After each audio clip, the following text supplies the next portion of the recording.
हाँ ओके अभिषेक देखिए। तो कल हमने अकबर के बारे में थोड़ा जाना था, और अकबर के मुग़ल प्रशासन के बारे में हमने पढ़ा था, मुग़ल एडमिनिस्ट्रेशन। जो हमने समझा कि जो पूरा मुग़ल साम्राज्य था, यानी जहाँ तक पूरा बादशाह का हुक्म चलता था पूरे एरिया को, तो उसको जो है सूबों में बांटा गया था, प्रोविंसेस में। और सूबा जो है, जिसको हिंदी में हम प्रांत कहते हैं, तो सूबा का जो हेड होता था सूबेदार कहा जाता था उसको। सूबेदार जो था वो पॉलिटिकल और मिलिट्री दोनों काम किया करता था, यानी कि गवर्निंग करने काम भी और डिफेंड करने का काम भी जो है फोर्सेस। तो अकबर का साम्राज्य जो था 15 प्रोविंसेस में बटा हुआ था, और सूबा जो होता था प्रोविंस, वो छोटे छोटे यूनिट्स में बटा हुआ था, जैसे आज जिला होता है, लेकिन उस समय जिले से ज़्यादा बड़ा होता था, तो वो सरकार कहा जाता था, सरकार। और सरकार जो है वो फिर परगनों में बटा होता था, ठीक है, परगना। जैसे आज जो है हमारा सब डिवीज़न या ब्लॉक होता है, उस तरह से उस समय सरकार जो है परगनों में बटा होता था। तो जैसे आपने सुना होगा कुछ शब्द ज्योग्राफी में, नॉर्दर्न सरकार, या अभी बंगाल में एक डिस्ट्रिक्ट है 24 परगना, ठीक है। तो परगना, ये सब जो है टर्म कहीं कहीं आपको आता है अभी भी। संथाल परगना, जैसे संथाल परगना आपने सुना, तो संथाल लोग का जो एरिया था पूरा, उसको एक यूनिट बांट दिया था, संथाल परगना। खैर, तो ये था वहाँ का। उसके बाद अब देखते हैं मुग़ल मनसबदार। आवाज़ जा रही है ठीक से? हाँ, मुग़ल मनसबदार। तो उस समय जैसे कि पहले जो होते थे आपके अक्ता व्यवस्था जो थी, आपने पढ़ा था अक्ता सिस्टम, तो थोड़ा सा उसको मॉडिफाई किया था यहाँ मुग़ल में, उसको मनसबदार कहते थे, ठीक है। तो जो पहले जागीर जैसे अक्ता दिया जाता था, अक्ता, तो अक्ता की जगह अब उसको मनसब नाम दिया गया। पहले जो है जो एक प्रॉपर्टी दिया जाता था, ठीक है, सामंतों को, कि वो उसको मेंटेन करते थे, उससे टैक्स वसूलते थे, और उससे एक फौज मेंटेन करते थे, राजा को टैक्स वहाँ से कलेक्ट करके देते थे, बेचते थे, और समय पड़ने पर राजा की मदद करते थे सैनिकों द्वारा। उसी सिस्टम को थोड़ा मॉडिफाई किया, अकबर ने उसको नाम दिया, जो अक्ता को मनसब, और इन लोगों को मनसबदार कहा। तो देखिए, मुग़ल मनसबदार, मुग़ल सम्राट कई अधिकारियों और कर्मचारियों को प्रशासन का काम देखने के लिए नियुक्त करता था, ठीक है। मुग़ल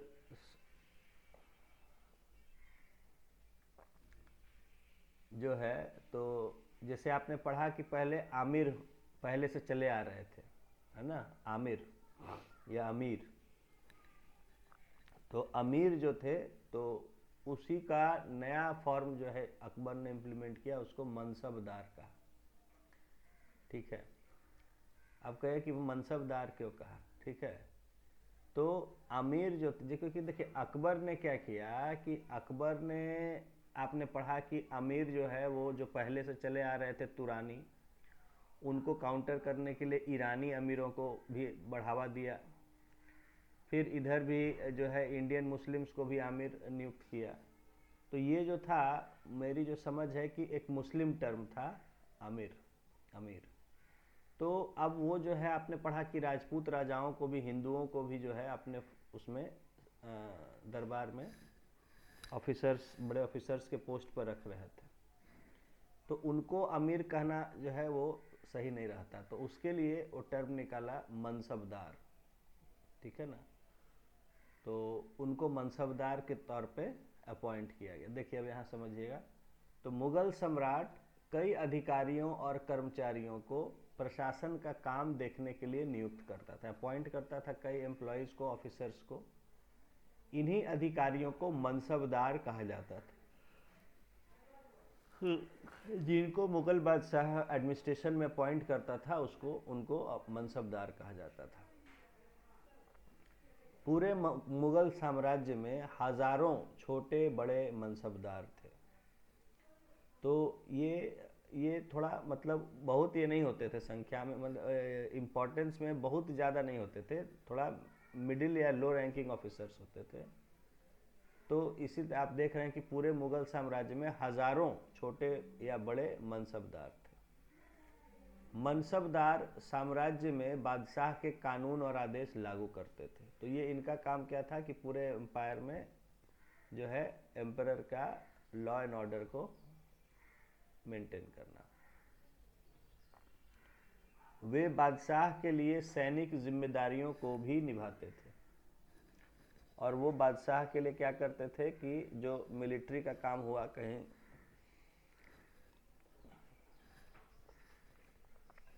वो भी करते थे। प्रत्येक मनसबदार को उनके जात के अनुसार पदक्रम एवं वरीयता प्राप्त थी, जबकि सवार के अनुसार एक निश्चित संख्या में सेना और उससे जुड़े साजो सामान को रखना पड़ता था।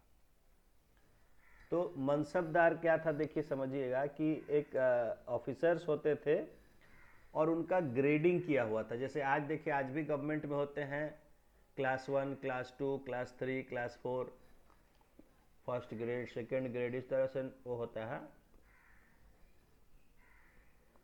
उस समय भी जो मनसबदार होते थे इनका ग्रेडिंग होता था, ठीक है।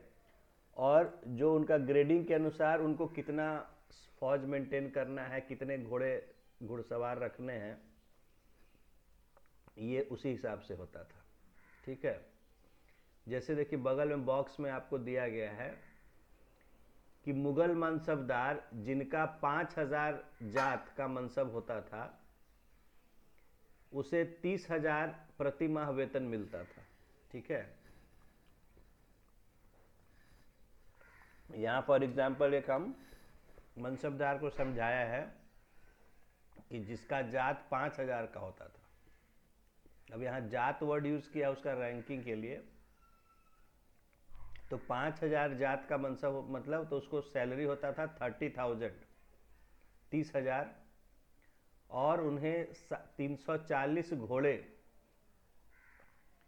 100 हाथी, 800 ऊंट, 100 खच्चर तथा 160 गाड़ियां रखनी होती थी। तो 5000 जात वाले के लिए ये था अपना फौज इस तरह का मेंटेन करना होता था मिनिमम, कि 340 घोड़े, 100 हाथी उसके फौज में होने चाहिए, 800 ऊंट होने चाहिए, 100 खच्चर होने चाहिए और 160 गाड़ियां होनी चाहिए थी। इसके अलावा घुड़सवार एवं पैदल सैनिक भी रखने पड़ते थे। तो यह उदाहरण मनसबदारों के सैनिक दायित्व को बताता है। तो अरे गाड़ी मतलब उस समय का गाड़ी जो होता था, जो गाड़ी मतलब उस समय जो भी गाड़ी होता होगा घोड़े वोड़े से चलता हुआ जो है,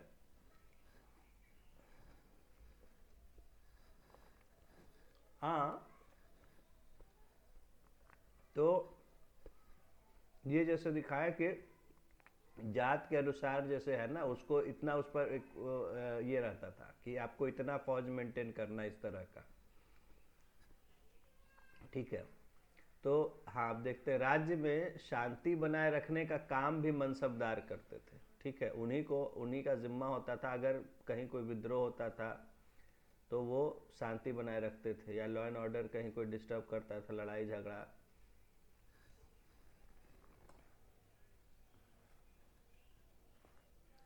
नहीं, ये तो सिर्फ मनसबदार का है ना।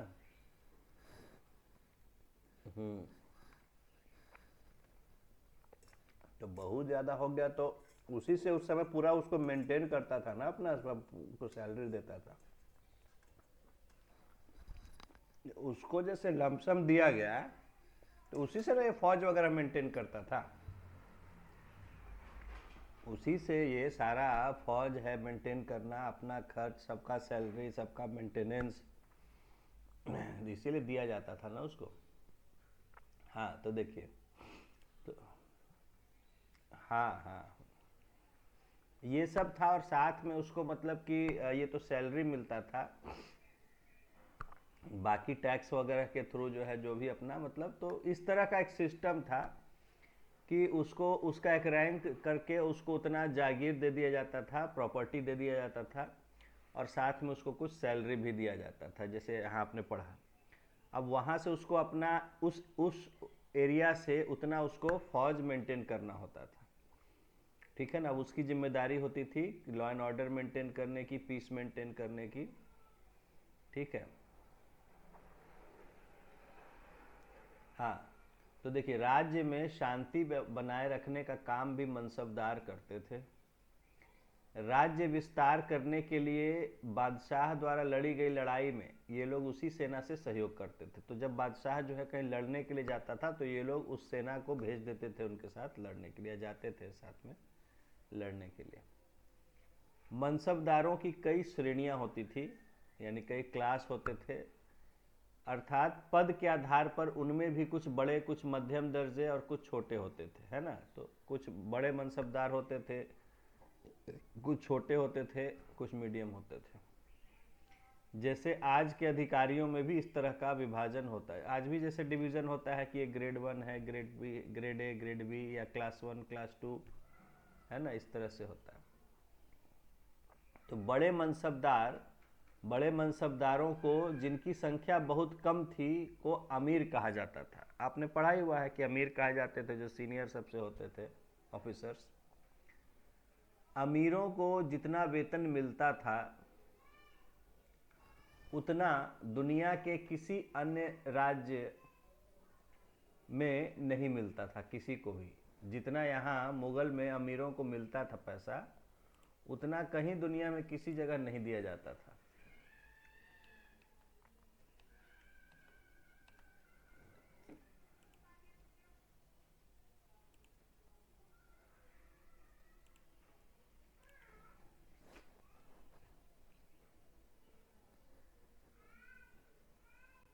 हम्म 8,000 रुपया महीना से 45,000 रुपया महीना तक वेतन प्राप्त करने वाला अमीर होता था, ठीक है। तो उस समय जिसका सैलरी मनसबदार का 8,000 से 45,000 होता था, वो सब अमीर कहे जाते थे, अमीर होते थे। निम्न स्तर के मनसबदारों को, नहीं नहीं, रिच जो है ना वर्ड ऐसा नहीं है, वो आमिर अरबिक वर्ड ही है। कहने का मतलब है कि आमिर जो होते थे, जो सबसे सीनियर ऑफिसर्स होते थे, उनका सैलरी जो है 8,000 से 45,000 तक होता था। हाँ हाँ बिल्कुल, ठीक है। तो ये हो गया, जैसे कि मैंने समझिए कि जैसे आज के समय में हो गया कि कैबिनेट सेक्रेटरी, होम सेक्रेटरी, ठीक है, इस तरह के जो ऑफिसर्स हुए। तो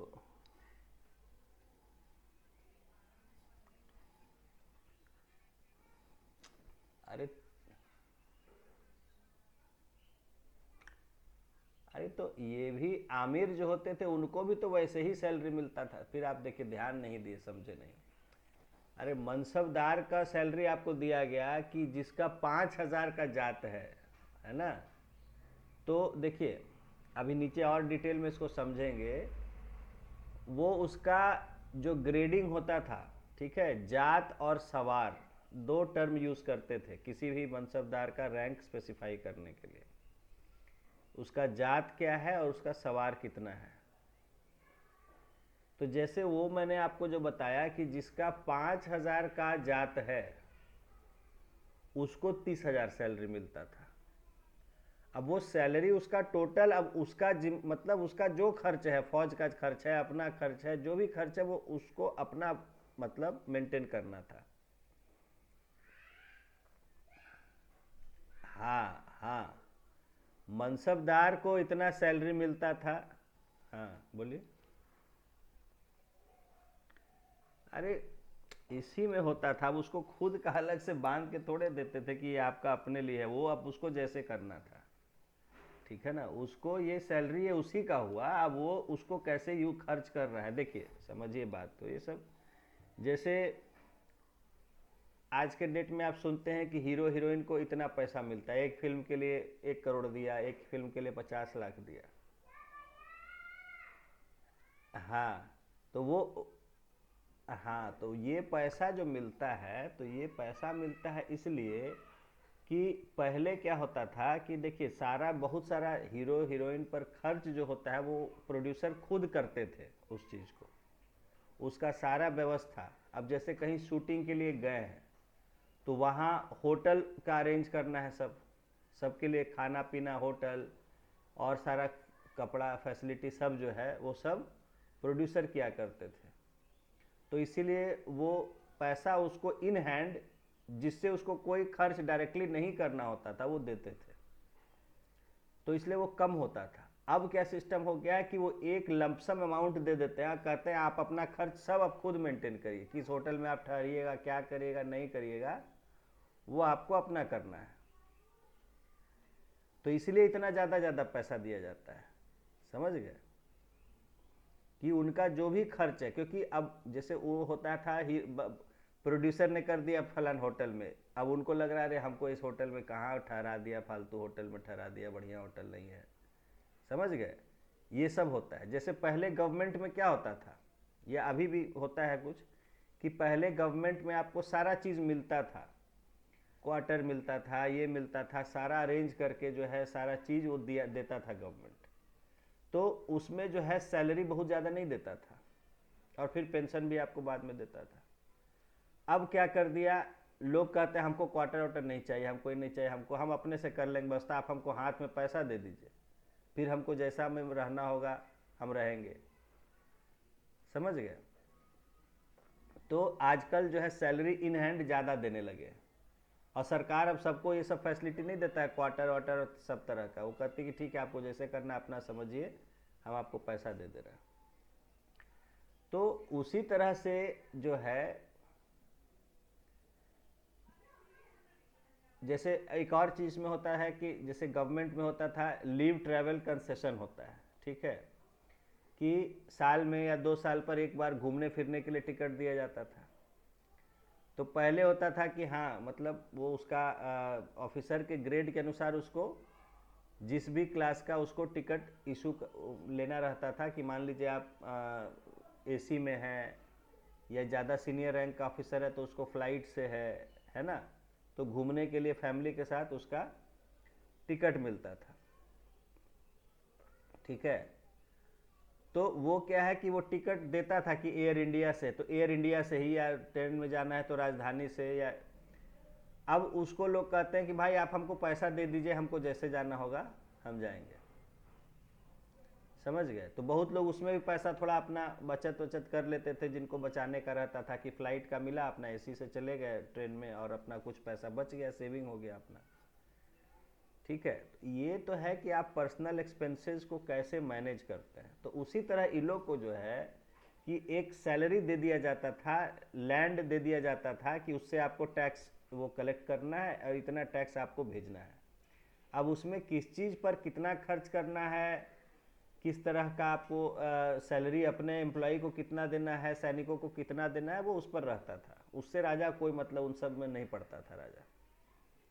राजा को सिर्फ इतना था कि उसने उसको ज़मीन दे दिया, उसके अनुसार उसको इतना मेंटेन करना है फौज, और इतना टैक्स राजा को समय समय पर देना है। बाकी उसका अपना हेडेक था, या उसका अपना प्रॉफिट समझ लीजिए, ठीक है। हाँ, इसी को देखिए आगे समझाया भी है, आप पहले ही मैंने आपको एक्सप्लेन, आगे पूरा यही पढ़ना है हमें।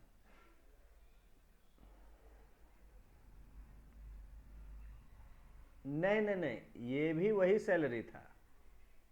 हाँ हाँ, ये भी वही है। आमिर को दिया जाता था, तो आमिर भी तो मनसबदार ही ना होते थे, जो सबसे सीनियर जो होते थे वो आमिर उनको कहा जाता था। तो उनको भी पैसा मिलता था, उससे उनको भी फौज मेंटेन करना पड़ता था। हाँ हाँ हाँ, मेंटेनेंस के लिए जागीर भी उनको दिया जाता था। अभी देखिए आगे आएगा, अभी यही बहुत डिटेल में आ रहा है, क्योंकि इस पे आपको पूरा एक क्वेश्चन का आंसर लिखने के लिए भी आता है मनसबदारी सिस्टम पर, समझ गए, अक्सर आता है मेंस में इस पर, तो इसलिए आपको इसको डिटेल में यहाँ हम समझेंगे। तो देखिए आमिर जो होता था उसका सैलरी जनरली 8,000 से 45,000 तक होता था, जो हाईएस्ट सैलरी था उस समय। जैसे आज का आप समझ लीजिए कि जो आपको आईएएस हो गया, आज का आईएएस हो गया, उस समय का आमिर हो गया। तो आज का आईएएस का आप अगर देखेंगे तो आज का आईएएस का अगर ज्वाइनिंग जैसे सैलरी है, तो ज्वाइनिंग सैलरी मान लीजिए कि 80,000 के आसपास होगा, 70-80 हज़ार के आसपास। तो वो 70-80 हज़ार से लेके वो जाता है, बहुत ज़्यादा वो जाता है 3-4 लाख 5 लाख तक। तो जैसे जैसे प्रोमोट होते जाते हैं, सीनियरिटी होते जाता है, तो वैसे वैसे वो बढ़ता जाता है ज्वाइनिंग के। उसी तरह आमिर को यहाँ कहा है कि 8,000 से 45,000। अब जो सबसे जैसे कैबिनेट सेक्रेटरी हो गया, जो देश का हाईएस्ट सिविल सर्वेंट होता है, तो उस सब का सैलरी जो है वो इन सब से ज़्यादा फर्क नहीं होता है। प्रधानमंत्री और इन सब से, राष्ट्रपति से वो थोड़ा ही सा कम होता है, बहुत ज़्यादा कम नहीं होता है। कम होता है लेकिन मतलब बहुत कम नहीं होता है। तो उसी तरह यहाँ है कि जो सबसे सीनियर आमिर होते थे उनका 45,000 तक भी जाता था। देखिए आगे देखेंगे कि निम्न स्तर के मनसबदारों को, यानी लोअर ग्रेड के जो होते थे मनसबदार, उनको नकद वेतन मिलता था, मगर उच्च स्तर के मनसबदारों को जागीरें प्रदान की जाती थी और यह जागीरदार भी कहलाते थे। तो जो लोअर ग्रेड के मनसबदार होते थे उनको सिर्फ नकद दिया जाता था वेतन, और जो हायर ग्रेड के रहते थे उनको जो है सैलरी के साथ साथ, जैसा मैंने बताया कि उनको जागीर, पूरा ज़मीन प्रॉपर्टी भी दिया जाता था, उसको जागीर कहते थे। तो जागीर के अंतर्गत इन्हें निर्धारित लगान वाली भूमि आवंटित की जाती थी, जिसकी लगान प्राप्त कर अपना खर्च पूरा करते थे। तो जो मतलब हायर मनसबदार होते थे उनको कैश सैलरी के अलावा उनको ज़मीन भी दिया जाता था, जहाँ से कि लगान मिलता था। तो उस लगान को कलेक्ट करके ये अपना और खर्च वगैरह मेंटेन करते थे।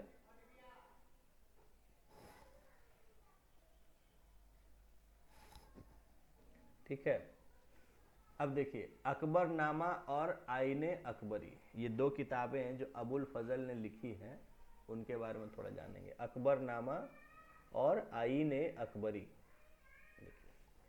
अकबर ने अपने मित्र और सलाहकार अबुल फजल को अपने शासन काल का इतिहास लिखने का आदेश दिया।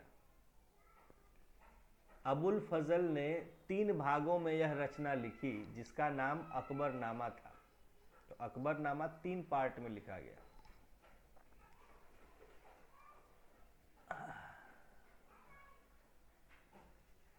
ऑनलाइन मिलेगा क्यों नहीं, सब मिलता है।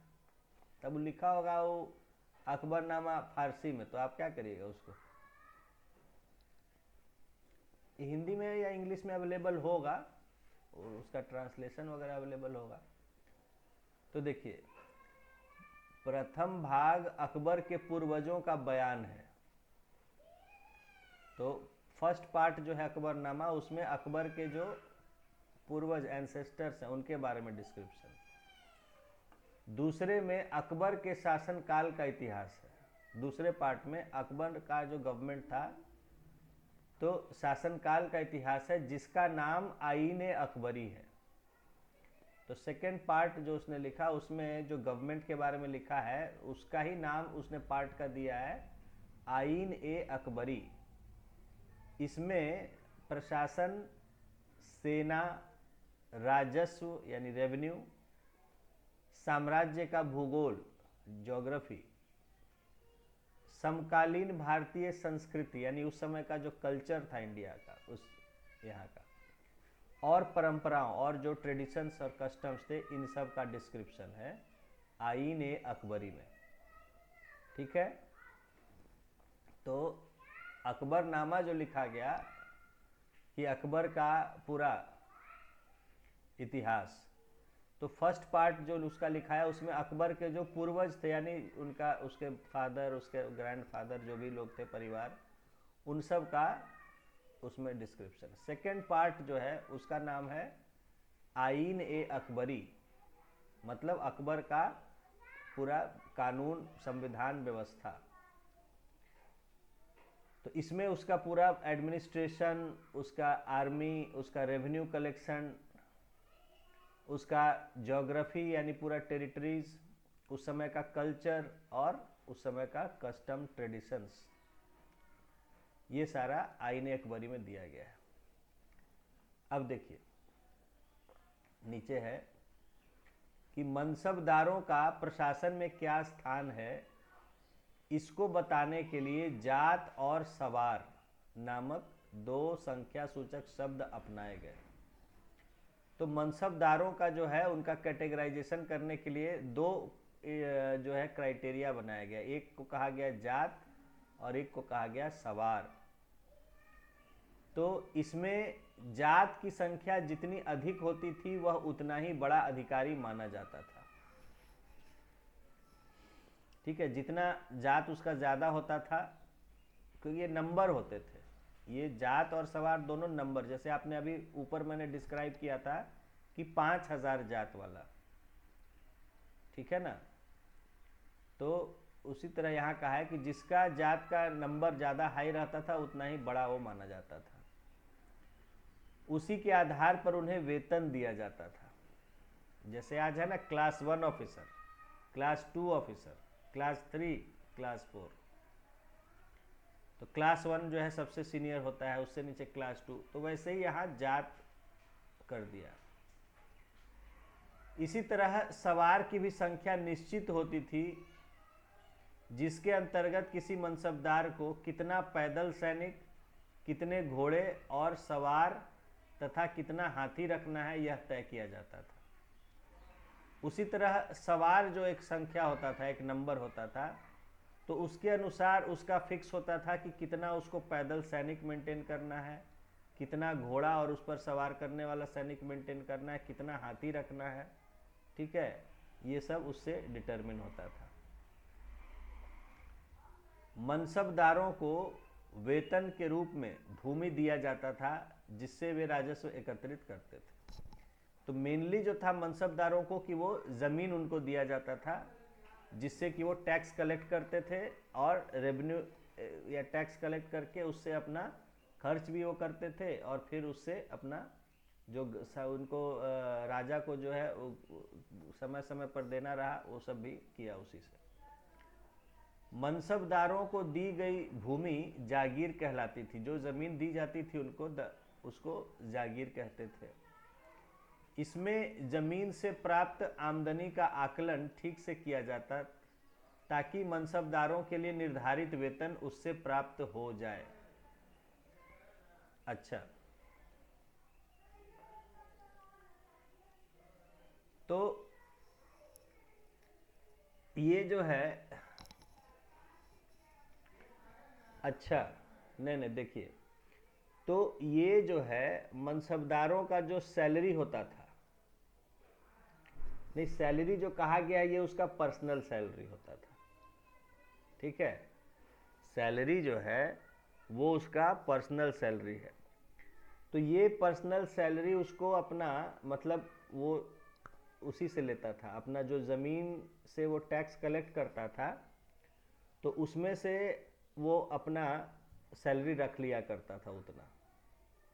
ठीक है, बाकी सब वो खर्च करता था मेंटेनेंस के लिए, अपना सैलरी वो अपना रख लिया करता था।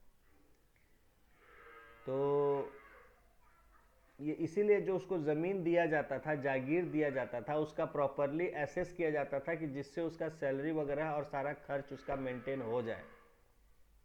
ठीक है, तो इस तरह मनसबदार जागीरदार भी बन जाते थे।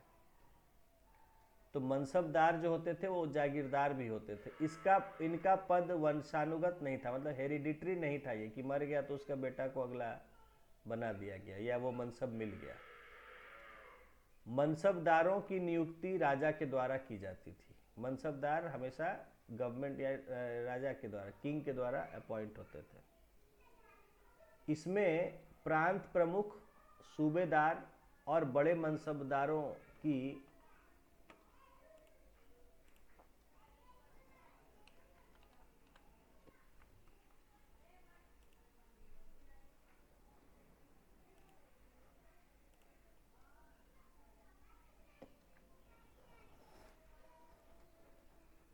सिफारिश भी चलती थी। तो जैसे मनसबदार को अपॉइंट करने में जो है, तो जो बड़े मनसबदार होते थे या जो वहाँ प्रांत का सूबेदार होता था, उनका जो है सिफारिश चलता था। ज़्यादातर मनसबदार अपने जीवन काल में यह प्रयास करते थे कि किसी तरह वे अपने लड़के को भी मनसबदार बना दें। तो इनका यही जो है रहता था कोशिश कि जब तक वो जीवित है अपने बेटे को भी मनसबदार वगैरह अपॉइंट करवा दें। तो इसके लिए प्रभावशाली लोगों को कीमती उपहार भी उनके द्वारा दिए जाते थे। तो नेचुरल बात है कि जिनकी सिफारिश चलती थी, यानी बड़े मनसबदार जो हो गए या सूबेदार हो गए, तो उनको ये तोहफे वगैरह दे के खुश करते थे कि भाई उनके बेटों को भी अपॉइंट करवा दे मनसबदार जो। ठीक है।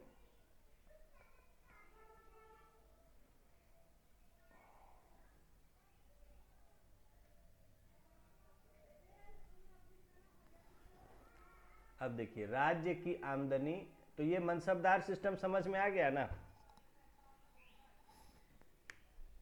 हाँ, बस ये समझिए कि देखिए पहले से जो चला रहा था आमिर का सिस्टम, जो बाबर ने चलाया था आमिर का सिस्टम, तो उस समय कुछ आमिर होते थे। ठीक है।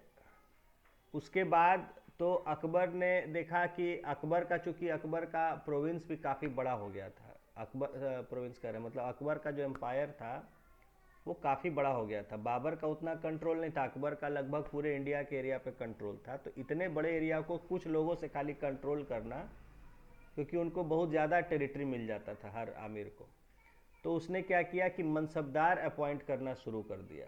ठीक है। तो हज़ारों मनसबदार अपॉइंट कर दिए पूरे देश में। हाँ, आमिर जो है, जो सीनियर जो सबसे मनसबदार थे उन्हीं को, मतलब वो आमिर रहे। हाँ हाँ हाँ, जो नए अपॉइंट किए गए सब मनसबदार हुए। ठीक है। तो मनसबदार, हाँ हाँ हाँ, तो उसमें जो है मनसबदार जो है, तो अब मनसबदार बहुत, तो उनका कैसे सारा हिसाब किताब रखा जाए, तो उसके लिए बस मनसबदार का जो है, तो उसका कितना जात और कितना सवार, तो जो जात होगा उसके अनुसार उसको सैलरी मिल रहा होगा, और सवार होगा वो कितना, वो फोर्स मेंटेन, कितना फौज मेंटेन किए, आर्मी मेंटेन किए हुए। आर्मी में क्या हो गया, आर्मी में तरह तरह के, जैसे पैदल सवार हो गए, घुड़सवार, घोड़े और उस पर चलने वाले सैनिक हो गए, हाथी और हाथी पर चलने वाले सैनिक या जो भी हो गए। ठीक है। और तरह का जो भी चीज़ होता है उसका, फौज का, तो ये सवार बताता था उसका मिलिट्री स्ट्रेंथ, और जात बताता था उसका सैलरी, कि कितना सैलरी वो उसको मिलता है। और इसके लिए उसको, अरे जात उसका समझिए ग्रेड, क्लास, समझ गए। उसका सैलरी फिक्स करने के लिए एक टर्म वो लोग यूज किया, जात।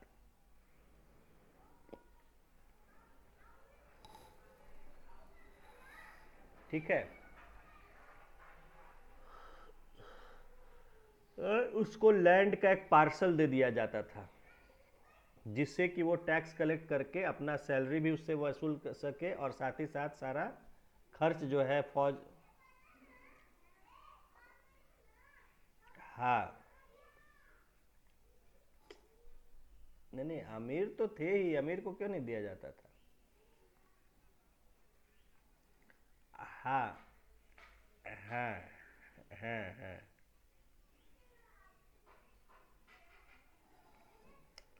अरे अमीर भी तो मनसब जैसे नहीं समझे आप। आ, अमीर अमीर, हाँ, आमिर को तो ये सब था ही, फैसिलिटी पहले से ही था। अमीर को ये सब सिस्टम तो बाबर के समय से ही चला रहा था।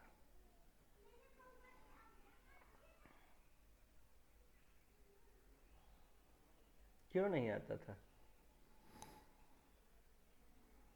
हाँ, आप नहीं समझे, नहीं ठीक से देखिए। जैसे जो है जो समझिए समझिए इसको, जैसे अकबर जो है बादशाह बना। जब अकबर बादशाह बना तो पहले से आमिर थे ना दरबार में, आमिर थे।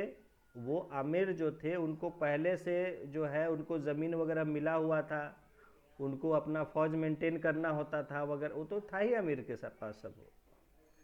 वो उनको टैक्स ज़मीन भी मिला हुआ था जिससे वो टैक्स कलेक्ट करते थे। हाँ ठीक है। अब वो आमिर जो थे वो थे 30-40 आमिर थे, ये जो भी। हाँ, तो उसमें आमिर जो थे वो समझिए कि राजा के बाद सबसे पावरफुल पीपल जो थे वो आमिर थे। हाँ, तो अब वहाँ, हाँ वहाँ आपने पढ़ लिया देख लिया कि आमिर जो है, अब उसमें जो तुरानी आमिर थे वो हावी होना, और वो अकबर का खिलाफत कर रहे थे। तो उनको काउंटर करने के लिए अकबर ने ईरानियों को प्रमोट किया, और फिर इंडियन मुस्लिम्स को भी आमिर अपॉइंट कर दिया, ताकि वो सब कोई ऐसा एक हावी ना हो सके।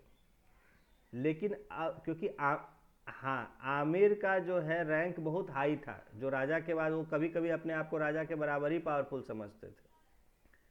तो अकबर ने देखा कि ज़्यादा पावर अब इस आमिर के पोस्ट पे अपॉइंट करना अब ठीक नहीं है नए लोगों को, क्योंकि आमिर बढ़ते जाएंगे तो वो उसके खिलाफ भी विद्रोह कर सकते हैं। तो जितने आमिर थे वो थे, उतने रहने दिए उसने। अब जो नए अपॉइंटमेंट किए गए गवर्नमेंट में, उनको वो कहे गए मनसबदार। और मनसबदार उतने हाई पावर नहीं रहते थे जितना कि पहले आमिर थे, समझ गए। हाँ, कटौती किया गया, क्योंकि वो देखा ना कि सब उसी का विरोध करने में लगे हुए हैं। तो अब दूसरा बात है कि इसने जीत करके नए एरियाज को कैप्चर किया, तो इसका एम्पायर काफ़ी बड़ा हो गया था। तो इसीलिए इसने जहाँ जहाँ नए एरिया को जीता, तो वहाँ वहाँ जो है उसने मनसबदार अपॉइंट किए, नया टर्म लाया मनसबदार। और वो जो है मैंने उनको काफ़ी, मतलब आमिर के तुलना में काफ़ी कम रैंक रहता था, समझ गए। तो उसने हाँ हाँ, तो उसने इस तरह से किया कि देखा कि जैसे छोटे छोटे रहेंगे तो वो कोई पावरफुल बहुत ज़्यादा नहीं हो पाएगा कि हमारे खिलाफ खड़ा हो सके या गुटबाजी कर सके। तो इसीलिए आमिर जो पहले से बने आए थे वो तो रहने दिए कि ठीक है उतने ही रहेंगे, अब आमिर में कोई जो है वो नहीं होगा। उसने आमिरों को कंट्रोल करने का सोचा, क्योंकि वो उसके खिलाफ हुए पड़े थे सब साजिश करने में कि इसको हटा दे। तो अब उसने मनसबदार, ये सिस्टम होता है कि जिससे कोई आपके खिलाफ ज़्यादा ये नहीं हो सके। तो मनसबदार अब उसने अपॉइंट किए, तो मनसबदार में उसने रैंकिंग उनका किया जात और सवार के अनुसार। तो उसने 2 टर्म लिया कि मनसबदार का ग्रेडिंग कैसे फिक्स किया जाए, उसकी रिस्पॉन्सिबिलिटीज़ कैसे तय की जाए। तो उसके लिए 2 टर्म यूज़ किया गया, एक यूज़ किया जात और एक यूज़ किया सवार। जो जात था, जात से उसका सैलरी तय होता था कि जिसका 1000 जात है तो उसका सैलरी होगा 8000। मतलब ऐसे मैं एक आइडिया दे रहा हूँ आपका। तो जात जो है वो सैलरी तय करने के लिए किया गया, और सवार जो है वो कितना मिलिट्री मेंटेन करेगा रखेगा, या उसके पास कितनी मिलिट्री है पता भी तो चल। हाँ, तो वो कितना सवार अलग। हाँ, जात सिर्फ उसका पर्सनल सैलरी बताता था कि उसको इतना सैलरी मिल रहा है।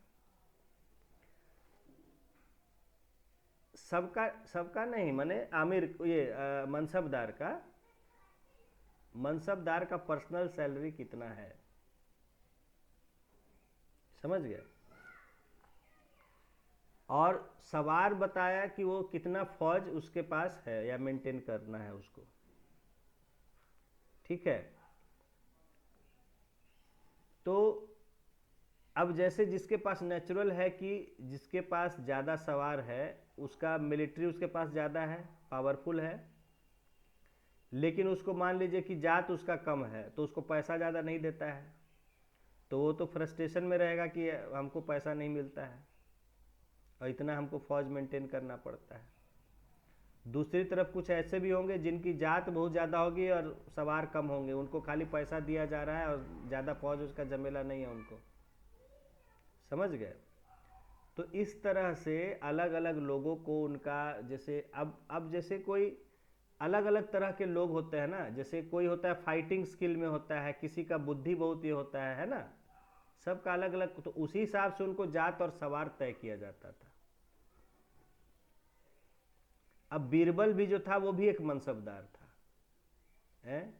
तो बीरबल, हाँ बीरबल, तो बीरबल भी मनसबदार थे। तो बीरबल क्या है कि वो क्या, वो लड़ने में बहुत ठीक है, वो भी लड़ते थे, जब युद्ध में जाते थे तो लड़ता था, लेकिन उसका ज़्यादा था कि अपना वो दिमाग से बहुत तेज था। राजा के दरबार में तो किसी तरह का कोई जो है मतलब गड़बड़ ना हो सके। हाँ, तो बीरबल एक मंत्री टाइप के थे, एडवाइजर टाइप के थे राजा के। हाँ हाँ हाँ हाँ हाँ हाँ, तो इसीलिए ना अकबर बीरबल का आप इतना किस्सा सुनते हैं कि कोई भी इस तरह का समस्या, टेक्निकल प्रॉब्लम आता था, समझदारी का बात आता था, दिमाग का, तो वहाँ बीरबल से सलाह लेते थे। तो बीरबल को इसीलिए हो सकता, तो जात उनको ज़्यादा होगा लेकिन सवार कम होगा, उतना सवार नहीं, क्योंकि वो लड़ने भिड़ने का काम थोड़े बीरबल को था ज़्यादा, समझ गए बात। तो इस तरह से मतलब अलग अलग लोगों का जात और सवार तय किया जाता था कि उनको कितना सैलरी दिया जा रहा है और उनके जिम्मे फौज कितना है, ये इंडिकेट करने के लिए तो जात और सवार यूज़ करते थे, समझ गए। तो जैसे मैंने आपको एक समझाया कि जिसका जात 5,000 है तो उसको 340 घोड़ा है ना, 800 ऊँट है, 100 हाथी है, ये मेंटेन करना होता था। तो ये उसका जो है मतलब मिलिट्री का स्ट्रेंथ बताता था कि कितना फौज, कितना बड़ा फौज उसको, क्योंकि उतना ही वो राजा का मदद कर सकता था लड़ाई में, कहीं ये करने में।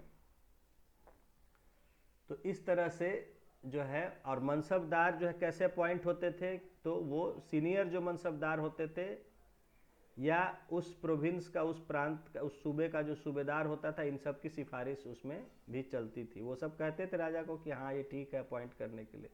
जैसे आज का कॉलेजियम सिस्टम समझ लीजिए, आज का जजों का जो कॉलेजियम सिस्टम होता है कि चीफ जस्टिस और सीनियर जज जो है वो नाम भेजते हैं कि हाँ इनको इनको जज अपॉइंट कर दीजिए, तो वो हाई कोर्ट या सुप्रीम कोर्ट में जज अपॉइंट होते हैं। तो इसमें आपने देखा कि जो भी मनसबदार होते थे वो ये कोशिश में रहते थे कि अपने बेटे को भी जब तक और मनसबदार बनवा दें, अपने जब तक जीवित है। हाँ ठीक है ना, देखिए तो इस, और दूसरा बात, हाँ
हाँ ये सर।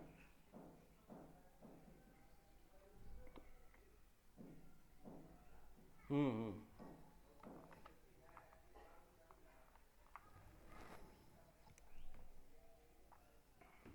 हाँ तो जो है, अब तो मनसबदारी सिस्टम जो है, अच्छा इसमें याद रखने का है कि मनसबदारी जो है ये हेरिडिटरी नहीं होता था, कि एक मनसबदार जो है और वो अगर एक्सपायर कर गया, कुछ हो गया उसको, तो उसके बाद अगला उसका बेटा बन जाए, ऐसा सिस्टम नहीं था।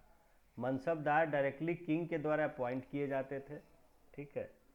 तो राजा के द्वारा, हाँ हाँ हाँ, राजा ही अपॉइंट करता था। सिफारिश चलती थी जो उस वहाँ का, जहाँ अपॉइंट किया जा रहा है तो उस जगह का जो कौन सूबेदार है और वहाँ के बड़े मनसबदार पहले से कौन है सीनियर, तो वो सब का सिफारिश लेता था राजा कि हाँ किसको करना है। तो इसीलिए जो मनसबदार होते थे वो सीनियर्स को जो है खुश रखते थे कि भाई कल को उनके बेटा को भी वो सिफारिश कर दे अपॉइंट करने का।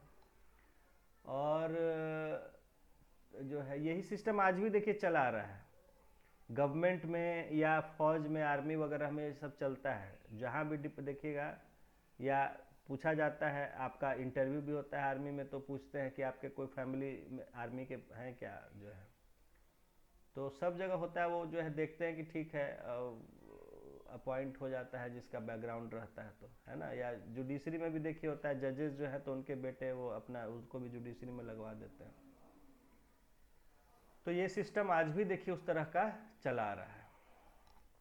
तो ये हो गई मनसबदारी। अब ये जो मनसबदार होते थे, इनको अपना जो है लैंड का पार्सल दे दिया जाता था, एक प्लॉट ऑफ लैंड जितना बड़ा भी, और वो लैंड से उनको टैक्स कलेक्ट करना रहता था। और टैक्स कलेक्ट करके उसी में अपना सैलरी भी हुआ और उसी में अपना फौज का मेंटेनेंस वगैरह जो करना है सब किए।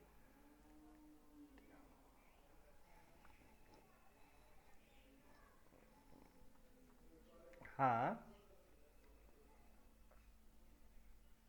हाँ, नहीं आमिर जो जैसे चले आ रहे थे, तो अगर वो आमिर जैसे मर गया, मान लीजिए कोई मर गया, तो उसके बाद अब वो अब आमिर किसी और को अपॉइंट करना है कि नहीं करना है, वो राजा के मन पर था। या जो सीनियर मनसबदार है उसी को आमिर में प्रमोट कर देना है, ये सब सिस्टम। हाँ हाँ। और इनकी जिम्मेदारी क्या थी कि ये लॉ एंड ऑर्डर मेंटेन करते थे। कहीं दंगा फसाद हो गया तो उसको कंट्रोल करना इनकी जिम्मेदारी होती थी। कहीं कोई राजा के खिलाफ जो है अटैक कर दिया, कहीं गवर्नमेंट ऑफिस पर, कहीं क्राइम हो रहा है, कुछ हो रहा है, तो ये सब लॉ एंड ऑर्डर मेंटेन करना, पीस मेंटेन करना इनकी जिम्मेदारी होती थी। और राजा अगर कहीं लड़ने के लिए जाता था, कैंपेन में जाता था और उसको ज़रूरत होती थी, तो वहाँ वो लोग उसके साथ अपना फौज लेके जाते थे और लड़ते थे राजा के साथ। ये उनकी जिम्मेदारी होती थी।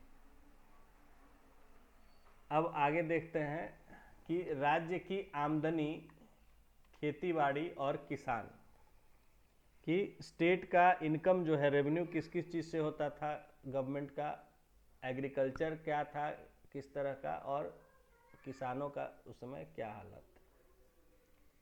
देखिए राज्य की जो आमदनी थी, जो इनकम थी, रेवेन्यू था, वो मुख्य रूप से खेती की उपज पर जो कर लिया जाता था उससे होता था। तो मेनली जो है source of revenue for the government was the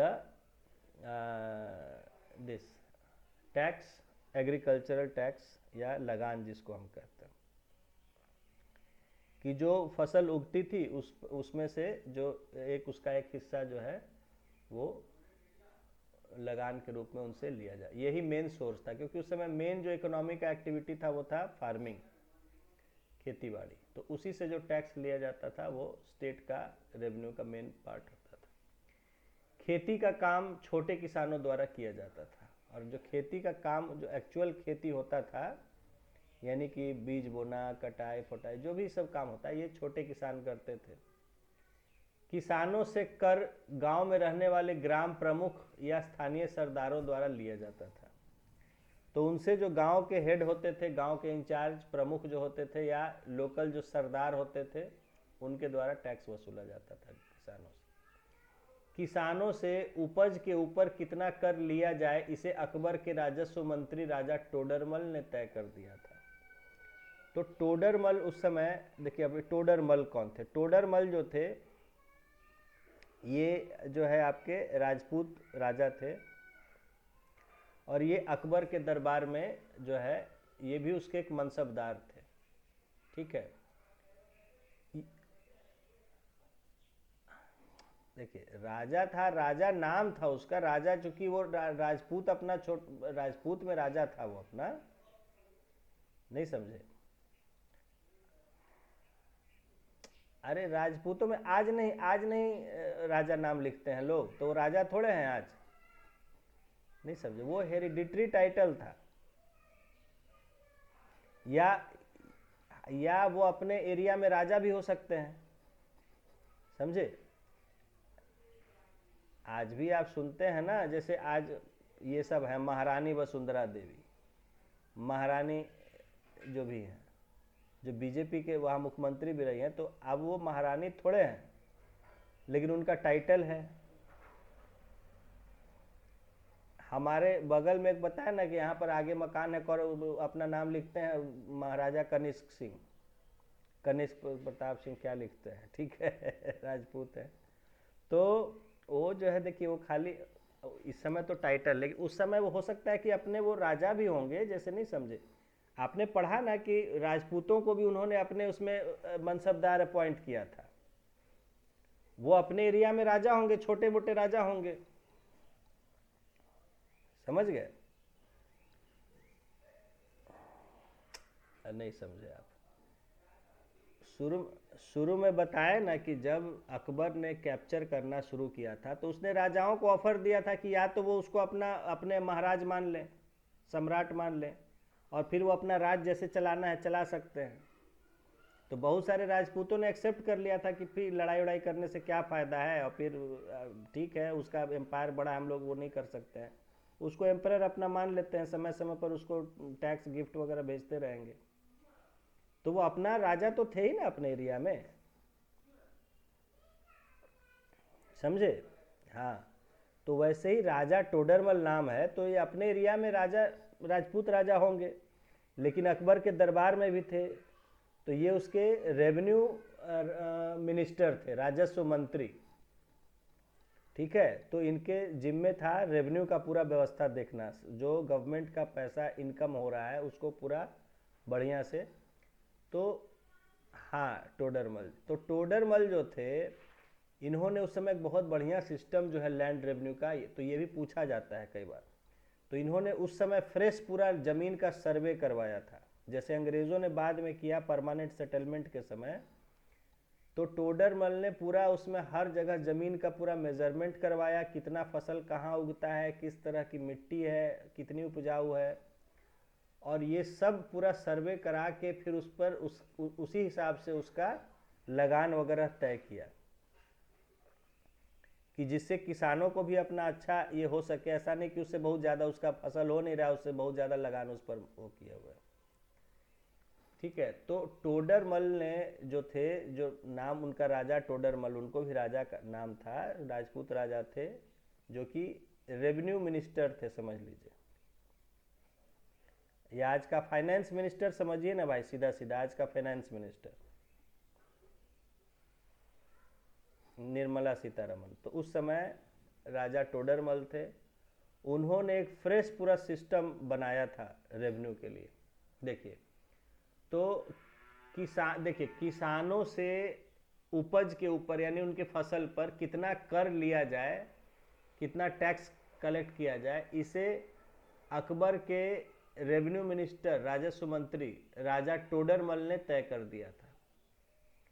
उसने खेती लायक भूमि का सर्वेक्षण किया, पूरा सर्वे किया था जितना एग्रीकल्चरल लैंड था, और उसी के आधार पर नकद रूप में कर तय किया गया था। तो टैक्स जो है इस समय अब नकद में तय किया गया था, कैश में, कि इतना आप टैक्स देंगे हर किसान पर।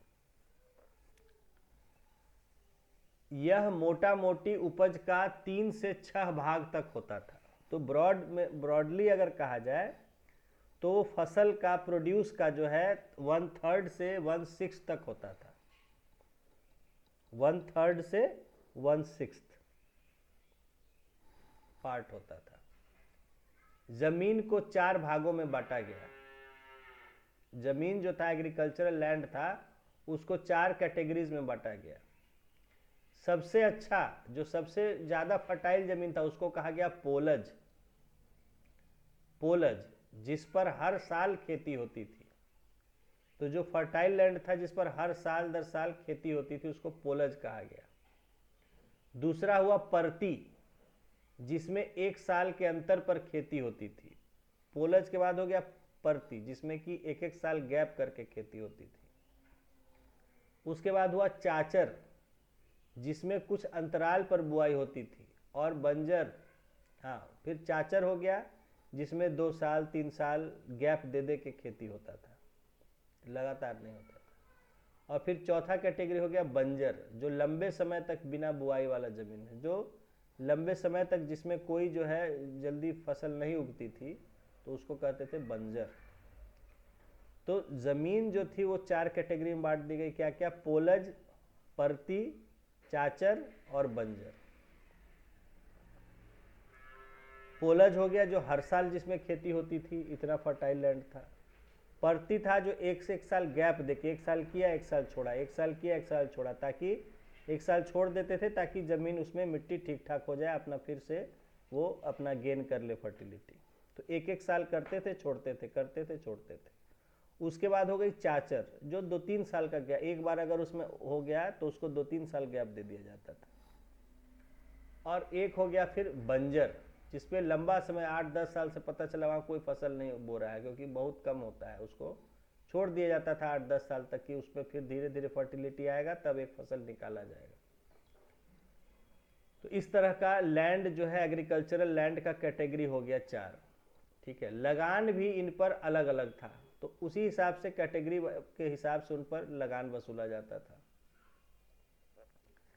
राज्य खेती को बढ़ावा देने के लिए किसानों को ऋण सहायता देता तथा सिंचाई के साधनों को निर्मित कराता था। तो सरकार या राजा का काम, जिम्मेदारी होता था कि जो किसान है उनको खेती के लिए उनको लोन भी वो देता था, ऋण भी देता था, और उसके सिंचाई मतलब इरिगेशन के लिए वो नहर वगैरह बनवाना या कुएं वगैरह खुदवाना, तालाब बनवाना, ये सब जो है काम राजा का होता था। किसान मुख्यतः चावल, गेहूं, ज्वार, बाजरा और कुछ सब्जियां उपजाते थे। किसान क्या उपजाते थे मेनली उस समय? तो चावल हो गया, गेहूं यानी अनाज हो गया, चावल, गेहूं, ज्वार, बाजरा और सब्जियां उपजाते थे। जैसे जैसे साम्राज्य का विस्तार हुआ, उसका खर्च भी बढ़ता गया, और उसे पूरा करने के लिए किसानों के ऊपर लगान का बोझ बढ़ाया गया। क्या है कि जैसे जैसे एम्पायर फैलता गया, अकबर ने नए नए क्षेत्रों को जीतता चला गया, तो अब क्या है कि लगान का बोझ, क्योंकि उसका मेंटेनेंस चाहिए था। अब आप नए नए एरिया को जीत रहे हैं, तो उसका मेंटेन करना है, वहाँ पर पीस एंड ऑर्डर के लिए मनसबदार अपॉइंट करने हैं, और वहाँ का जो है मेंटेनेंस है, आर्मी है, सब चीज़ है। तो ये खर्च कहाँ से आता, ये पैसा कहाँ से आता था? ये सब किसानों के द्वारा आ रहा था। तो किसानों के ऊपर जो है टैक्स बढ़ता चला गया, लगान बढ़ता चला गया। इस कारण से किसानों के हालत और ख़राब हुए। तो किसानों के थोड़ा बीच में हालत ख़राब भी हुआ। उनके पास लगान देकर बहुत कुछ बचता नहीं था जिसे वे अगले साल तक बचा कर रख सके। तो लगान देने के बाद खाने पीने को छोड़ के अपना बहुत नहीं बचता था कि जिससे कुछ सेविंग भी उनका हो सके जो है।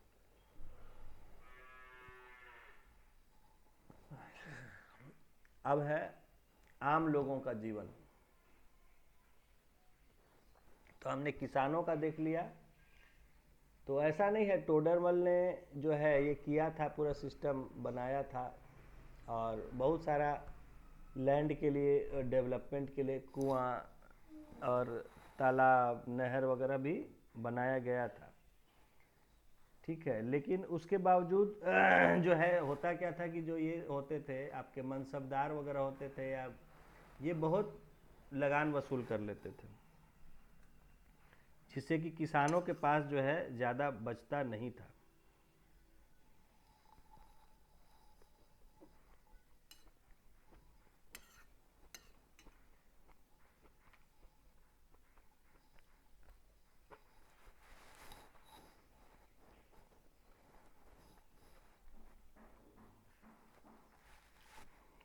आगे देखिए, आम लोगों का जीवन अब है कॉमन मैन का लाइफ क्या था।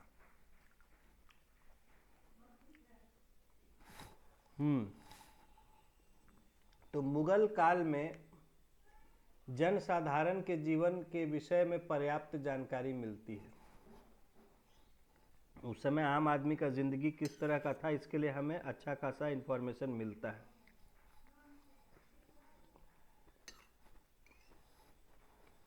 इस काल में यूरोपीय व्यापारी भारत आते थे।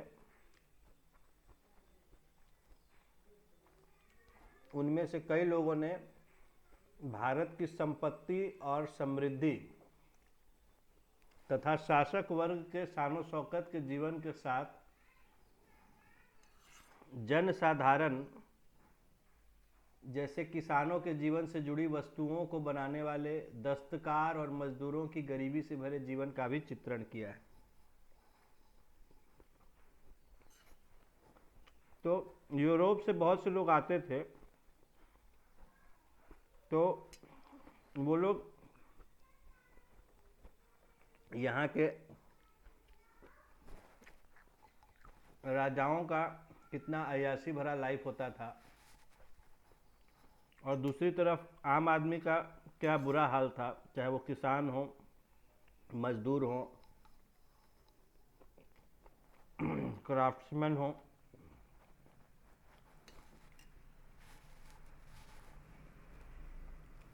उनकी गरीबी कैसी होती थी, इसके बारे में भी लिखा था।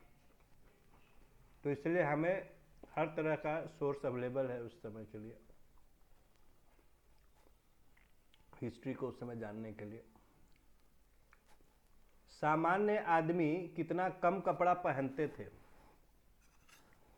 इस बात का जिक्र बाबर ने भी अपनी आत्मकथा तुजुके बाबरी में किया है। बाबर ने एक किताब लिखी थी तुजुके बाबरी,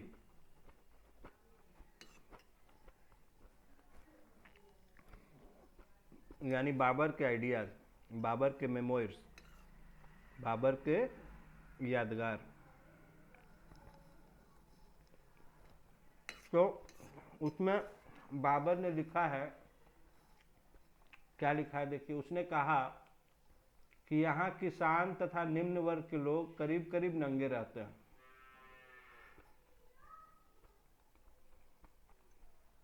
उसने लिखा कि यहाँ जो किसान हैं या जो गरीब मतलब लोअर क्लास के लोग हैं, वो लगभग नंगे ही रहते हैं।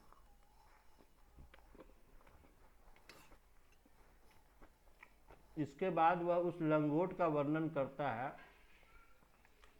जो पुरुष पहनते थे। लंगोट जो लोग पहनते थे उस समय, गरीब लोग,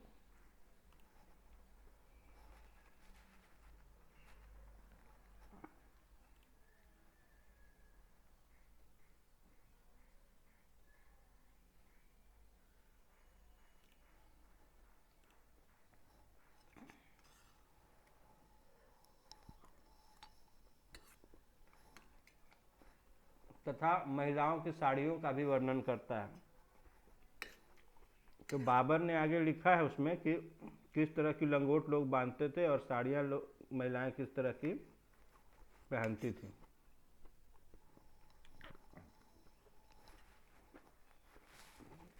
लोगों के द्वारा जूतों का कम प्रयोग किया जाता था। जहाँ तक मकान और उसमें मौजूद सामान की बात करें तो घर मिट्टी का बना होता था जो फूस से ढका होता था।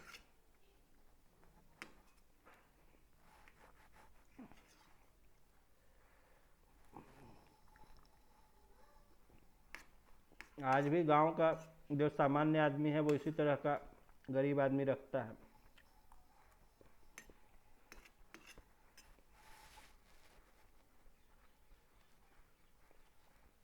उसमें सामान्यतः एक कमरा और एक ही बरामदा होता था।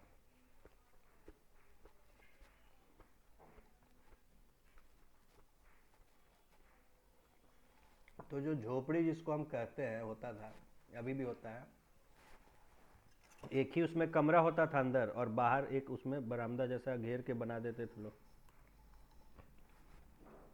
बैठने के लिए।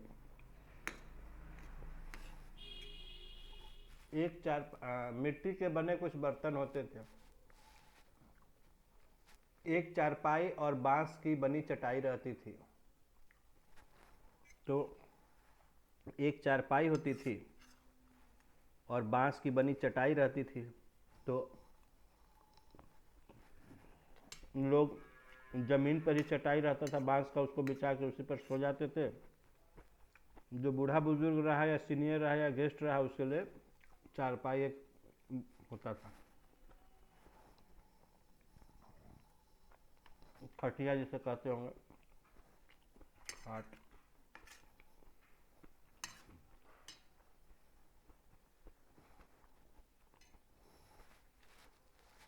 और तांबे तथा अन्य धातुओं के बर्तन इनकी पहुंच से दूर था।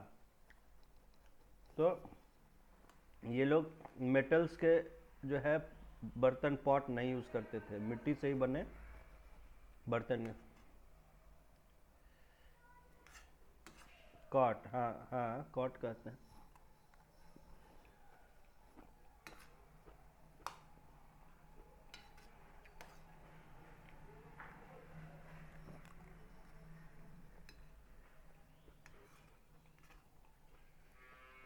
झोपड़ी को कई हट भी कहते हैं, कई शैक भी कहते हैं,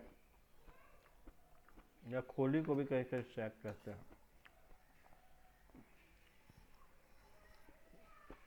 जिसे मुंबई में चाल कहते हैं।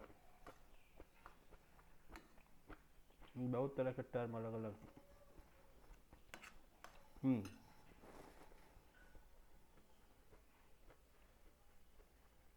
खाद्य पदार्थों में चावल, बाजरा और दाल प्रमुख था। मेनली जो खाने के आइटम यूज करते थे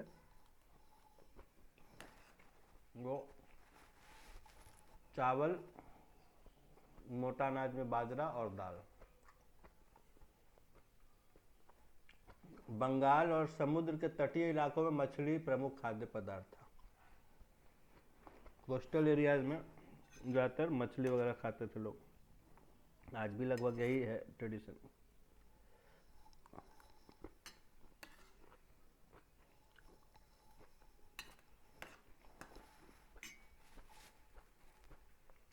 उत्तर भारत में गेहूं और मोटे अनाज की रोटी तथा दाल प्रमुख भोजन था। नॉर्थ इंडिया में गेहूं या मोटा अनाज जो भी वहाँ है उसका रोटी और दाल प्रमुख मेनली फूड आइटम होता था। लोगों के द्वारा भर पेट भोजन रात में ही खाया जाता था। तो जनरली जो प्रॉपर हैवी मील होता था वो रात में ही लोग लेते थे।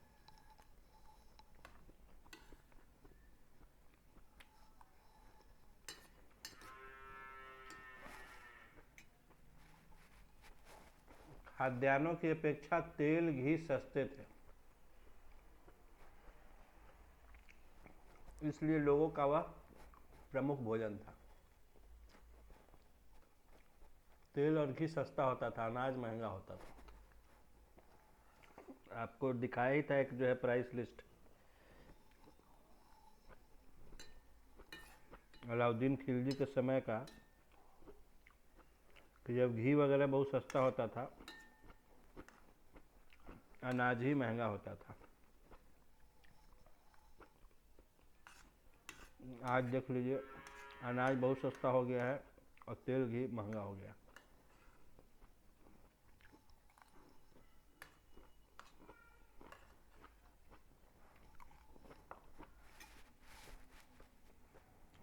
चीनी तथा नमक थोड़े महंगे होते थे, देख रहे थे आप, चीनी और नमक महंगा होता था।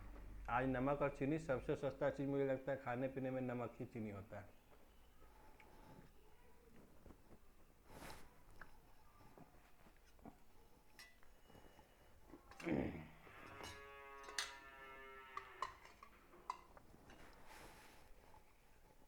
इस प्रकार आम आदमी के पास कपड़ों की कमी थी, लेकिन खाना अच्छा खाते थे। मेहनत करना रहता था, खाना बढ़िया खाते थे, भले कम कपड़े पहनते थे। गाय और भैंस लोग अधिक संख्या में रखते, इसलिए उन्हें दूध घी काफ़ी मिलता था। तो गाय भैंस लोग खूब रखते थे, तो दूध घी काफ़ी मिलता था। अब उल्टा हो गया, अब लोगों के पास कपड़ा बहुत है, खाने को नहीं रहता है, दूध घी नहीं मिलता है। लोगों के जीवन का आधार खेती था और वह वर्षा के ऊपर निर्भर करता था। तो जो बेसिक स्टे ऑफ इकोनॉमी था दैट वाज एग्रीकल्चर, और वो जो है रेन के ऊपर डिपेंडेंट था।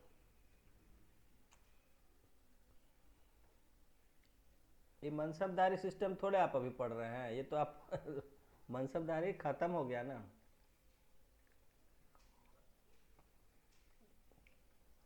नहीं, एग्जाम में तो नहीं ऐसा आएगा जनरली। नहीं, ये सब जनरल अंडरस्टैंडिंग के लिए आपको दिया जा रहा है। हाँ, मनसबदारी तो जहाँ तक था, उसके बाद तो फिर किसान का और फिर सब आ गया, तो वो तो अलग है। हाँ, लेकिन देखिए नया पैटर्न में हम कुछ कह नहीं सकते हैं कि कल को क्या क्वेश्चन पूछेगा। समझ गए? पहले जो ट्रेंड चला रहा है कि खाली इन्हीं टॉपिक से, क्योंकि अब धीरे धीरे वो लोग मिक्स कर रहा है क्वेश्चन, जो ऐसे टॉपिक से नहीं पूछते थे वो सब भी पूछ रहे हैं। हिस्ट्री का ही पर्सपेक्टिव चेंज हो रहा है। पहले हिस्ट्री सिर्फ राजाओं के बारे में पढ़ा जाता था, ये राजा वहाँ अटैक किया, वहाँ जीता, ये जीता, उससे किया, वो किया, यही सब रहता था। अब धीरे धीरे, अब देखिए आजकल की जो बुक्स आ गई पिछले 20-25 सालों से, हिस्ट्री की बुक्स, उसमें हम अब आम आदमी पर फोकस है। हिस्ट्री में राजा के बारे में तो थोड़ा है ही, लेकिन आम आदमी, कॉमन मैन, हिस्ट्री, कल्चर, ये सब चीज़ों पर फोकस है। चेंज होता जा रहा है। तो हिस्ट्री का चेंज हो रहा है, इसलिए उस तरह से ऐसा नहीं है, तो आपको ये सब जानना समझना है, ठीक है ना। हाँ, तो ये देखिए कि हाँ, मेनली इकोनॉमी का जो एक्टिविटी था वो था एग्रीकल्चर, और जो कि रेंट के ऊपर डिपेंडेंट था। प्रतिवर्ष खेती होती थी तो किसानों को खाने के लिए मिलता, नहीं तो अकाल की स्थिति में पिछला साल का भी कुछ नहीं बचा रहता जो वे खा सकते। तो अगर हर साल खेती होती थी तो किसानों को खाने के लिए मिलता रहता था, और अगर अकाल हो गया, सूखा पड़ गया, तो पहले का भी कुछ नहीं रहता कि जिसको खा सकते, तो भूखमरी की हालत आ जाती थी।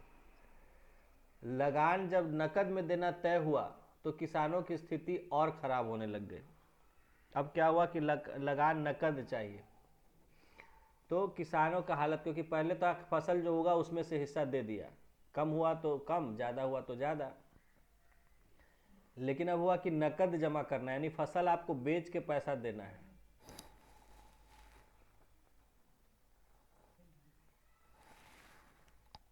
हाँ, तो इसे 1 मिनट होल्ड करो।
हाँ हेलो।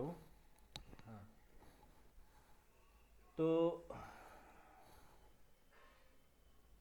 हाँ, हमने देखा कि जब नकद देने की बात आ गई किसानों को लगान, तो उनकी हालत और ख़राब हो गई, क्योंकि ऐसे में अब वो उनको फसल को बेचना और जितना डिमांड किया है उसको पूरा करना, तो ये जो है उनके ऊपर और प्रेशर बढ़ गया।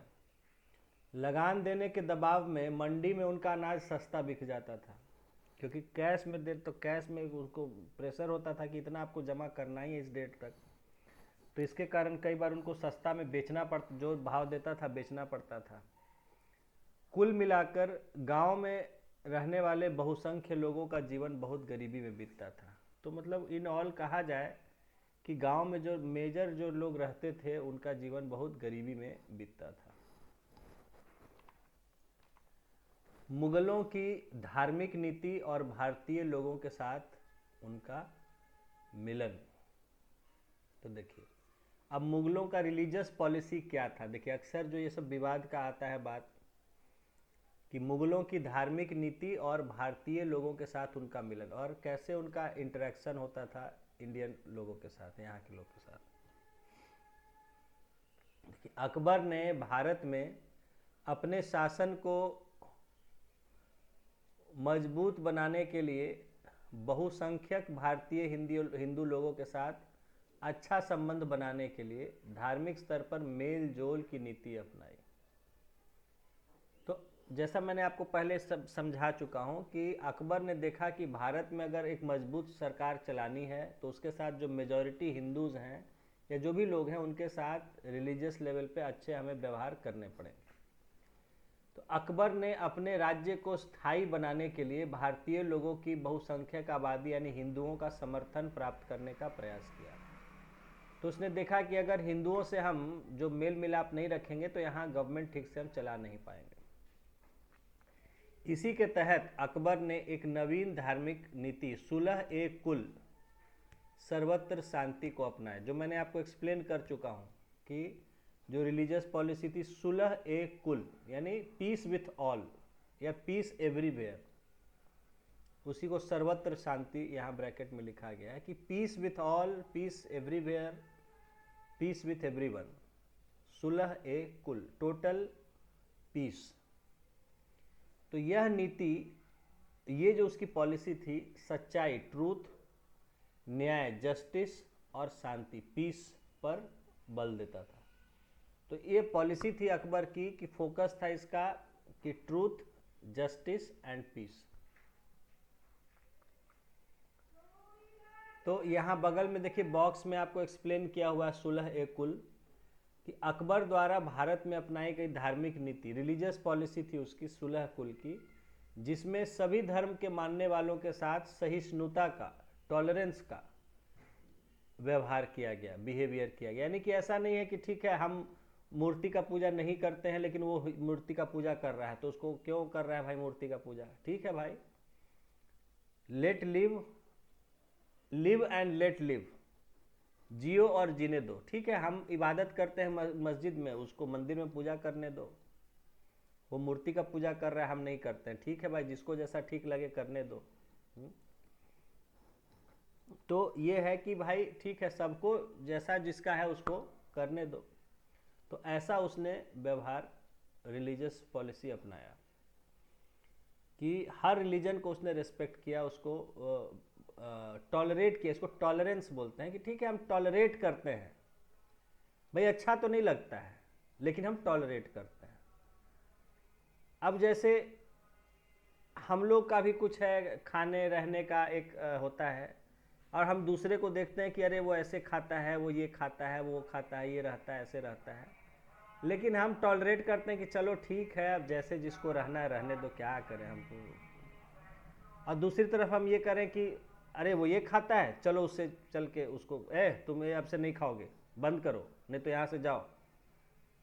तो ये हो गया इनटॉलरेंस कि हम टॉलरेट नहीं कर सकते हैं, अगर हमको नहीं पसंद है तो यहाँ नहीं रहना है। दूसरी तरफ है टॉलरेंस की पॉलिसी कि ठीक है भाई हम ये खाते हैं, हम लोग वेजिटेरियन हैं, ये सब नॉन वेजिटेरियन खाता है, लेकिन चलो कोई बात नहीं, खाता है तो खाओ अपना, लेकिन ठीक से रहो, गंदगी नहीं फैलाओ। तो तो ये हो गया कि चलो टॉलरेंस की नीति इसको बोलता है। तो इसी तरह अकबर ने, जो कि एक मुसलमान था, तो उसने सभी धर्मों को ये किया कि ठीक है आप लोग अपना जैसे है उसको ठीक से करिए, कोई बात नहीं।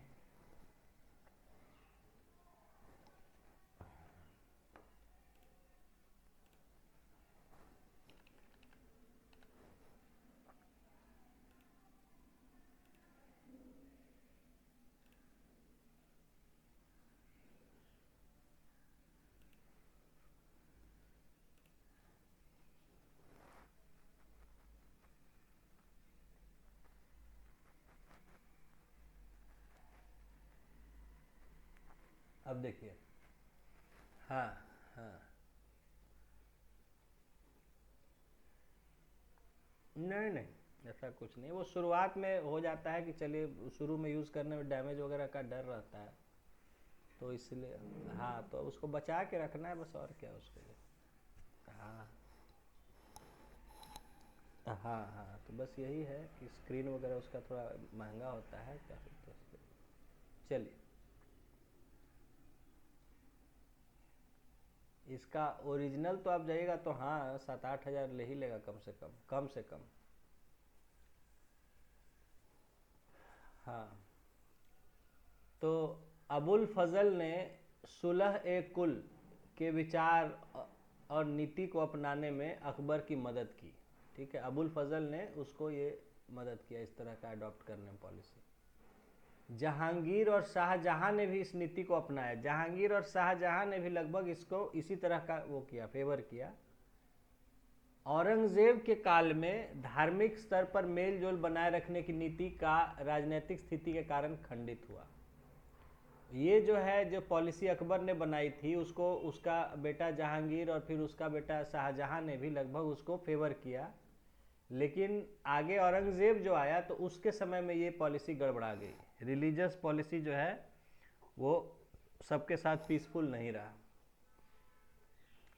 अकबर ने समाज में नैतिक एवं सामाजिक मूल्यों के रखने के लिए एक नई नीति अपनाई, जिसे हम दीन ए इलाही के नाम से जानते हैं। मैंने आपको एक्सप्लेन किया था।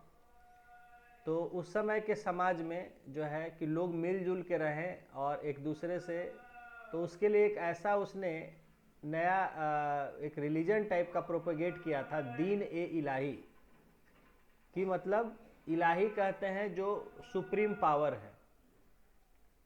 ठीक है, तो उसका जो दीन है यानी उसका जो धर्म है, तो इस नाम से उसने एक रिलीजन प्रोपेगेट किया और लोगों को प्रमोट किया कि इसको फॉलो कीजिए।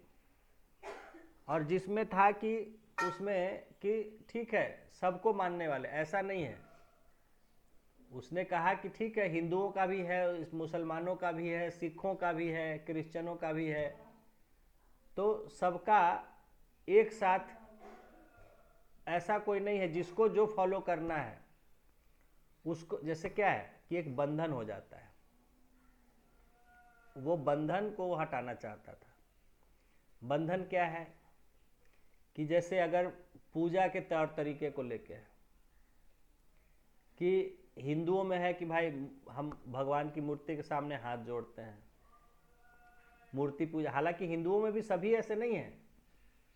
हिंदुओं में भी देख लीजिए कि हिंदुओं में भी दो तरह का बिलीफ होता है। तो जिसमें कि एक होता है जिसमें उसको सगुण कहते हैं और एक कहते हैं निर्गुण। तो जहाँ की एक जगह है कि जो एक फॉर्म में, जैसे हम मूर्ति बना के पूजा करते हैं किसी चीज, किसी फॉर्म को लेके, और दूसरा है विदाउट एनी फॉर्म, उसको जो है निर्गुण वाले कहते हैं कि ईश्वर का कोई रूप नहीं है, वो तो आदमी का, जीव जंतु का रूप होता है, क्रिएचर का रूप होता है। But God is without any form, he is supreme. तो उनको हमें विदाउट एनी फॉर्म उनको वर्शिप करना चाहिए। ठीक है, तो हिंदुओं में भी कई तरह का है, लेकिन एक मेजॉरिटी जो कहिए कि मूर्ति की पूजा करते हैं, जबकि इस्लाम में जो है मूर्ति का पूजा नहीं है। सिखों में अलग ही है। सिखों में है कि भाई गुरु ग्रंथ साहिब को माना जाता है। तो इसमें अकबर ने कहा कि भाई जिसको जैसे करना है करो, एक दीन इलाही हम नया तरह का धर्म प्रमोट कर रहे हैं कि जिसमें जिसको हाथ जोड़ना है, जिसको मूर्ति पूजा करना है, जिसको खाली झुक के सजदा करना है, जैसे जिसको जो करना है वो अपना कर सकता है, उसमें कोई बंधन कोई रिस्ट्रिक्शन नहीं है। तो उसने ऐसे कुछ मंदिर भी बनवाया कि जिसमें कि सब तरह के थे, कि उसमें मूर्ति का भी पूजा करने का था, बिना मूर्ति का भी था, या कहीं इस तरह का, जैसे जिसको मतलब करना था वो कर सकता था। तो आगे देखिए उसने इसमें लिखा है कि सभी धर्मों के सार को लेकर उसने इस नई नीति का प्रतिपादन किया। तो अकबर ने जो है सभी रिलीजन का जो इसेंस है उसको पढ़ा, क्योंकि वो सब देखिए अकबर का ये था, वो हिंदू संतों के साथ भी बातचीत करके सीखता था, मुसलमान मौलवियों उलेमाओं के साथ भी बातचीत करके सीखता था, सिख के भी या और सूफी संत होते हैं या तरह, सबको सबसे वो सीखता था और सभी के विचारों को समझता था। ठीक है ना, तो उसको सबको समझते हुए उसने ये प्रोपेगेट किया आइडियाज। ठीक है, तो दीन इलाही लेकिन ये ज़्यादा पॉपुलर नहीं हुआ। ठीक है, क्योंकि सब लोग विरोध कर रहे थे जो हर धर्म के थे, क्योंकि उनका मार्केट ख़त्म हो जाता ना, उनका सारा चीज़ ख़त्म हो जाता, उनको कल को कोई मौलवी नहीं बूझता, उनको कल को कोई जो है पंडित नहीं बूझता। ठीक है, खैर, तो रिलीजियस पॉलिसी जो था वो अकबर का, जहांगीर और शाहजहां का भी लगभग ये था, मॉडरेट ही था। एक्सट्रीमिस्ट जो है थोड़ा सा औरंगजेब के समय में हो गया था। जो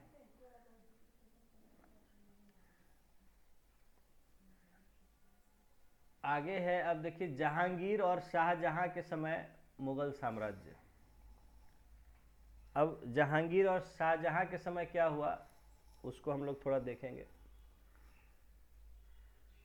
तो 1605 में अकबर की डेथ हो गई थी। ठीक है, 50 साल मैंने कहा, 1555 में उसने गद्दी पर बैठा था और 1605 में उसकी डेथ हो गई। 50 साल शासन किया। तो उसके मरने के बाद उसका जो बेटा था जहांगीर, वो बादशाह बना। उसका शासनकाल सामान्यतः शांतिपूर्ण रहा। जहांगीर के समय लगभग पीसफुल रहा, क्योंकि अकबर का इस्टेब्लिश किया हुआ मजबूत एम्पायर था, अकबर का एक बनाया हुआ मजबूत गवर्नमेंट का सिस्टम था, एडमिनिस्ट्रेशन था, जस्टिस था, तो अकबर से लोग काफ़ी सेटिस्फाइड थे।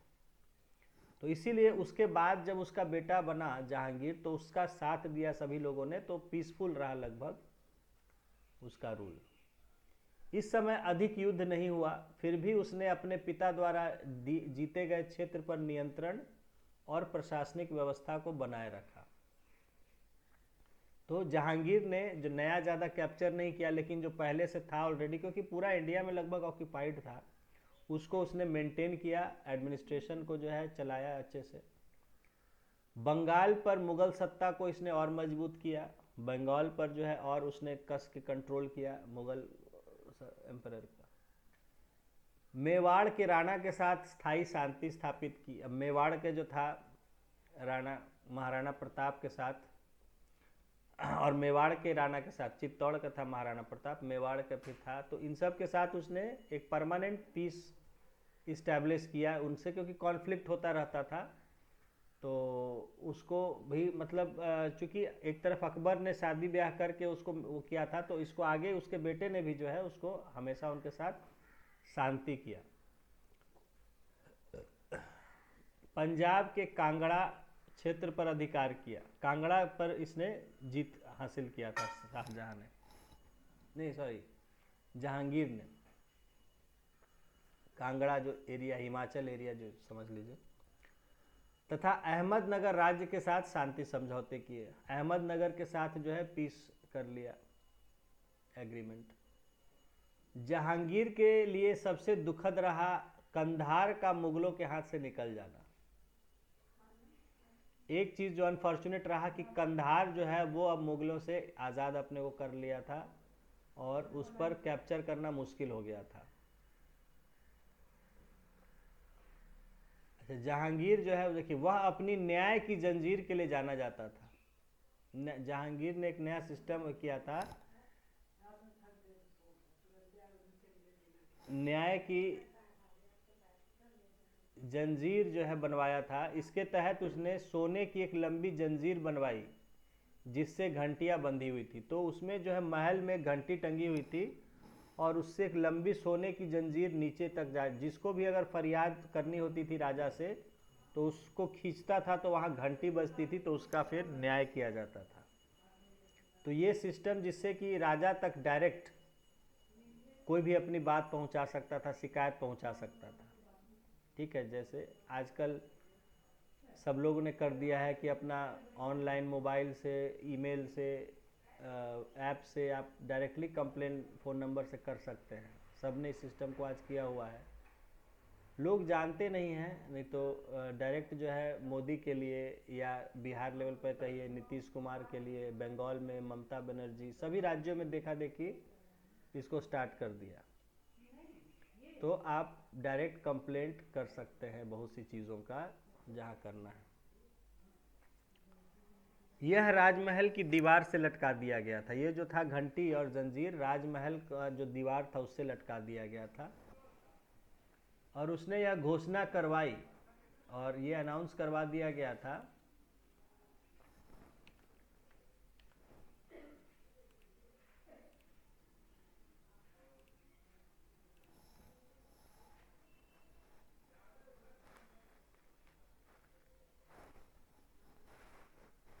कि किसी के साथ सरकार अथवा अधिकारी अन्यायपूर्ण व्यवहार करती है, यानी किसी के साथ कुछ अन्याय होता है, तो वह इस जंजीर को खींचकर अपनी फरियाद सुना सकता है।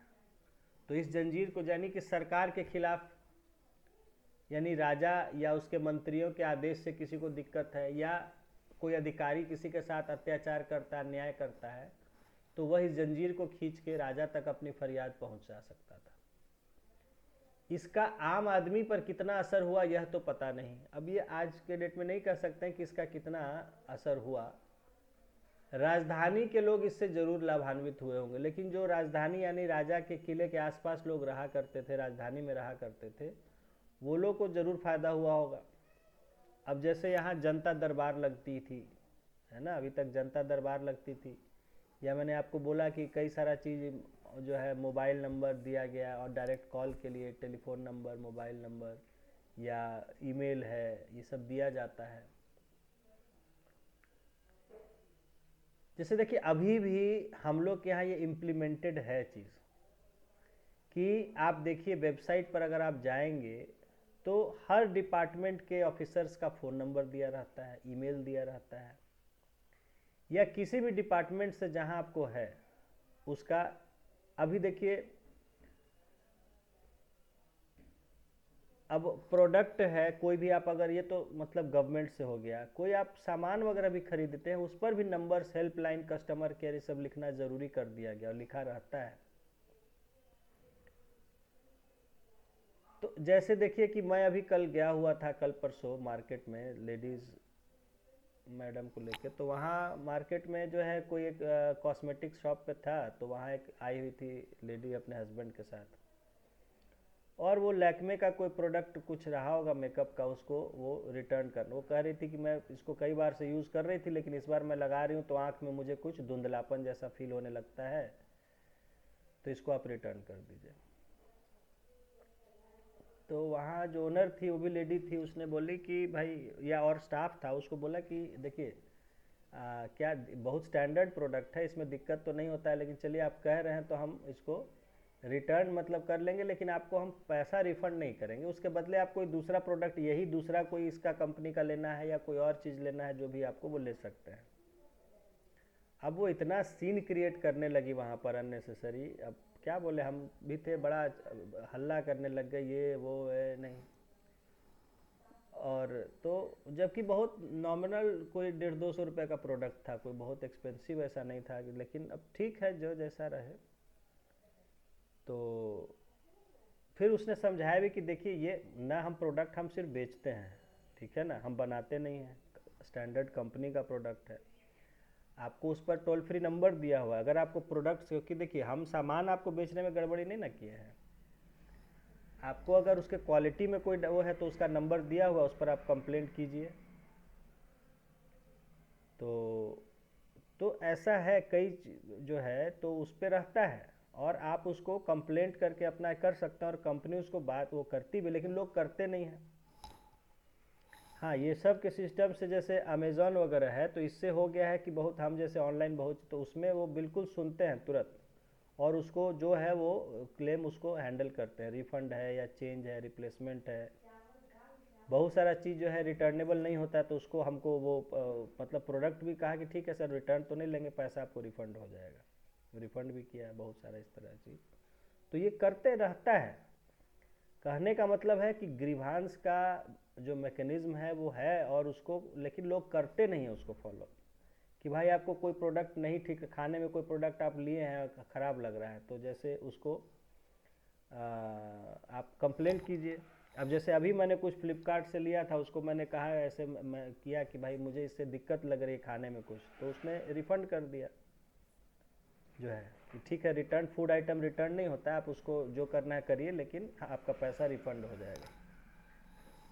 तो उसी उसी तरह जैसे उस समय ये कहा जा रहा है कि जहांगीर ने जो है न्याय की जंजीर बनवाई, लेकिन अब लोग कितना उसको यूज़ करते थे, या दूर से लोग आते थे कि नहीं। जैसे आज ही नीतीश कुमार करते हैं कि जनता दरबार लगता है, या ईमेल दिया हुआ है, बहुत सारा चीज़ दिया हुआ। अभी शिक्षा व्यवस्था में देखिए बहुत सारा टेलीफोन नंबर दिया गया, ACS एडिशनल चीफ सेक्रेटरी जो थे उनके द्वारा, कि किसी को भी कोई कंप्लेंट है, देखता है कि स्कूल में व्यवस्था नहीं है, टीचर पढ़ा नहीं रहे हैं, या वहाँ ढंग से वहाँ टेबल कुर्सी या जो भी चीज़ है वो नहीं होना चाहिए, नहीं है, तो आप इस पर कंप्लेंट कर सकते हैं। लेकिन करते नहीं हैं लोग, कोई करना नहीं चाहता है या नहीं करते हैं। तो इन चीज़ों का लोगों पर कितना असर पड़ता है ये तो अलग से देखने की बात है, लेकिन हाँ, होने से भी कम से कम ये प्रेशर तो बनता है लोगों पर कि वो गड़बड़ नहीं करें। अब जैसे पता है कि भाई कोई भी अगर हम स्कूल में गड़बड़ करेंगे तो कंप्लेंट कोई भी कर दे सकता है, या रेलवे में है या गवर्नमेंट में कहीं भी कोई अगर है तो उसको है कि डर अगर है कि हाँ कंप्लेंट कर दे सकता है, तो वो फिर अलर्ट रहेगा कि हमसे कोई गलती ना हो, कम से कम इतना प्रेशर बनता है। तो उसी तरह ये जो न्याय की जंजीर उस समय लगवाई जहांगीर ने, तो कम से कम उससे सबको डर तो होगा कि अरे हम कोई गड़बड़ करेंगे तो वहाँ वो चला जाएगा सीधे राजा के पास, ठीक है ना। तो इस तरह से भी इनका इफेक्ट होता है, इन चीज़ों का एक मेंटल प्रेशर बनता है, लोग कम से कम अपना अलर्ट रहते हैं और प्रॉपरली काम करते हैं। अरे तो फिर वो हम तो चले आए वहाँ से, फिर बहुत देर तक सीन क्रिएट कर रही थी, हम तो मेरा सिर दर्द होने लगा, हम क्या बोले। हम तब दूसरी तरफ अब यही ला कि भाई अब वो ली होगी पैसा लगा के, तो इसका भी अब हर तरह का आदमी है, किसी के लिए 100-150 रुपया ही बहुत मायने रखता है ना। किसी के लिए 100-150 रुपया कुछ नहीं है, किसी के लिए 100-150 भी बहुत होता है। तो अब वो भी अपनी जगह सही था दुकानदार, तो बोले कि भाई हम आपको रिटर्न तो कर ही रहे हैं, अब वो के लिए हम क्या ले लें, ऐसे ही कुछ भी हम ले। अरे भाई कॉस्मेटिक्स का दुकान है, आप बहुत चीज़ यूज़ करते होगे ना, तो उसको ले लो, वो तो इतना ही ना कर सकता है, उसको भी तो अपना दुकान चलाना है। और फिर एक तो यूज्ड प्रोडक्ट है, तो वो कैसे ले लेगा, क्या करेगा उसको। वो कहा कि हमको भी यही करना होगा, अगर हम लेते हैं हमको भी तो कंपनी ही को शिकायत करना होगा ना, तो आप कंपनी को शिकायत कर लीजिए अपना जो है, नहीं वो करना चाह रही है यहाँ से। तो और बिहेवियर बड़ा वो रूड हो गई थी, थोड़ा तो गड़बड़ था वो बोल के सीन क्रिएट करना चाह रही थी कि दुकानदार प्रेशर में आ जाए, ठीक है। हम लोग भी बोले ये ठीक नहीं, इस तरह से बिहेवियर जो है, जबकि वो काफ़ी अच्छे से पोलाइटली बिहेव कर रहा था, स्टाफ भी या ओनर भी उसकी जो है। खैर क्या कहें, सबकी अपनी अपनी समस्या है। तो आज भी जैसे बोले ना कि कोई भी चीज़ है उसमें अब गवर्नमेंट का रूल्स एंड रेगुलेशंस है, वो रहता है। देखिए हर प्रोडक्ट पर आपको उसको कुछ ना कुछ, उसको देखिए ईमेल एक दिया रहता है ईमेल दिया रहता है, कस्टमर केयर का टोल फ्री नंबर दिया रहता है कि अगर कोई आपको प्रोडक्ट से कंप्लेंट है तो आप इसको ये कर सकते हैं।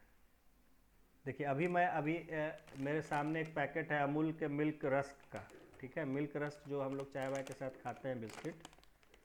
अब वो देखिए उसमें हम देख रहे हैं सामने की लिखा हुआ है, we appreciate your feedback, contact our customer care at, toll free number दिया हुआ है, ईमेल दिया हुआ है और उसका वो ब्रांच का एड्रेस दिया हुआ है, क्यूआर कोड भी दिया हुआ है, ठीक है। तो इतना चीज़ ये होता है कि भाई एटलीस्ट आपको शिकायत है तो आप शिकायत कीजिए, ठीक है।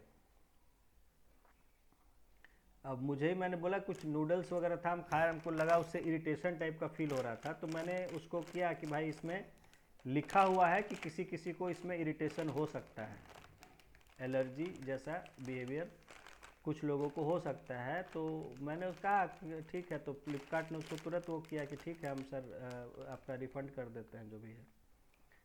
तो ऐसा नहीं है, प्रॉब्लम होने पर अगर उसको एक्शन करें तो करते हैं, लेकिन लोग एक्शन ही नहीं लेना चाहते हैं।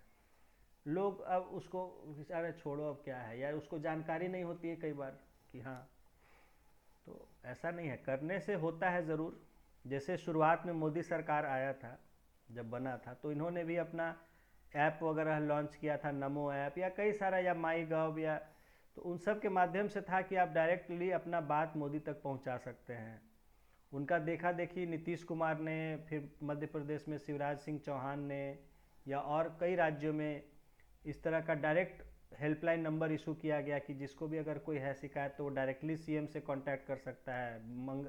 बंगाल में ममता बनर्जी बहुत उसको की। उसके बाद फिर देखिए मन की बात शुरू किया नरेंद्र मोदी ने, तो उसका देखा देखी जो है शिवराज सिंह चौहान भी शुरू किए थे, कई और चीफ मिनिस्टर, बाद में आदित्यनाथ भी थोड़ा बहुत शुरू किए थे यूपी में। तो ये सब जो है ताकि फीडबैक जो है मिलते रहे, या ग्रीवेंस जो है लोगों का वो पहुंच सके डायरेक्टली, क्योंकि बीच वाले लोग कई बार उसको आगे पहुंचने नहीं देना चाहते हैं। तो उसी तरह देखिए जैसे वेबसाइट खोलिएगा किसी भी डिपार्टमेंट गवर्नमेंट का, तो उसमें आपको सारा उसका सीनियर जो उससे आईएएस जुड़ा हुआ है, जो उसमें डायरेक्टर हैं, बहुत सारा लोग या सारा एम्प्लॉय का उसमें जो मतलब जो अच्छे पोस्ट पे होते हैं उनका number, telephone number, email address वगैरह दिया रहता है कि अगर आपको कोई शिकायत है, कोई इन्फॉर्मेशन या, तो आप उनसे ले सकते हैं। इनफैक्ट हर सिटीजन को अधिकार है, जैसे डीएम ऑफिस जो जिले का होता है वहाँ भी बहुत तरह का डॉक्यूमेंट होता है जिले से जुड़ा हुआ, जो कोई आदमी भी जाके देख सकता है। लेकिन आजकल बच्चों को या लोगों को अवेयरनेस ही नहीं है, तो वो जाने से ही नहीं। आप जाइए डीएम ऑफिस, जाके वहाँ देखिए कि हाँ हम ये रिकॉर्ड देखना चाहते हैं, ये ज़िले के बारे में ये इन्फॉर्मेशन जानना चाहते हैं। तो जो पढ़े लिखे कहीं होते हैं तो उनको वो होता है, तो जाते हैं, दिखाया जाता है, दैट इज़ देयर राइट। लेकिन आम आदमी जो है वो डरता है कि अरे डीएम ऑफिस जाएं तो एसपी ऑफिस जाएं तो यहाँ जाएं तो वहाँ जाएं, जबकि वो लोगों के लिए ही रखा हुआ है। खैर आइए अब आगे शाहजहां के बारे में देखते हैं।